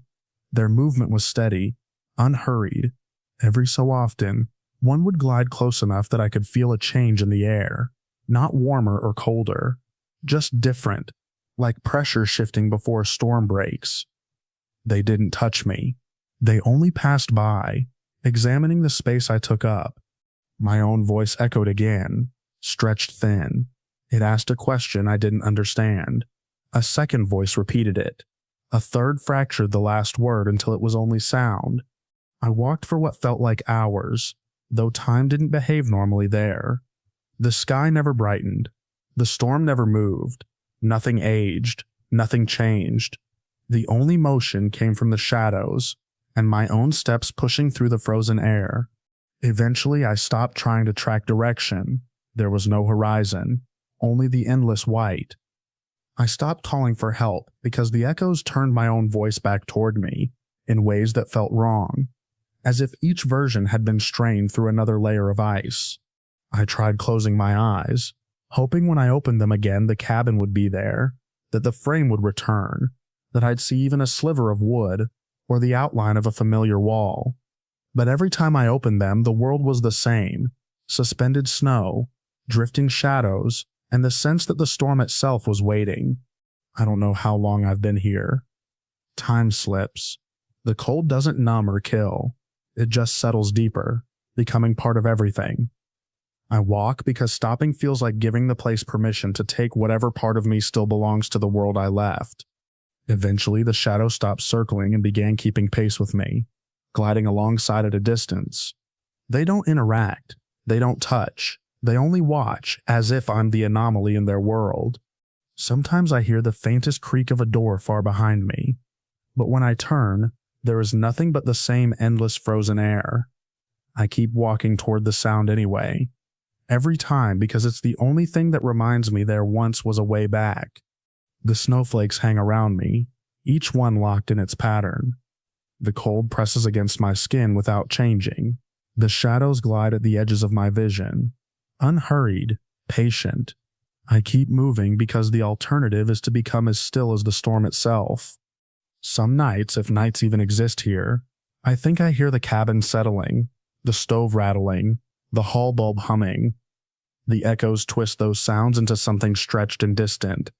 I follow them until they fade. I don't know what this place is, or how a single door in a familiar hallway opened to it. I only know that once I stepped through, The world I meant to return to folded behind me like a page turning, and the frozen air closed in with its silent, unbroken storm. I can still see the frame of the door in my memory, sinking into the snow as if it had never belonged anywhere else. I keep hoping I'll find another door out here, some other mistake in the structure of this place, some boundary that doesn't hold. But every direction looks the same. Every echo repeats the same broken fragments. The snow never falls. The wind never moves. The world waits, and I walk through the frozen air, searching for a way back that may have vanished the moment I entered this one.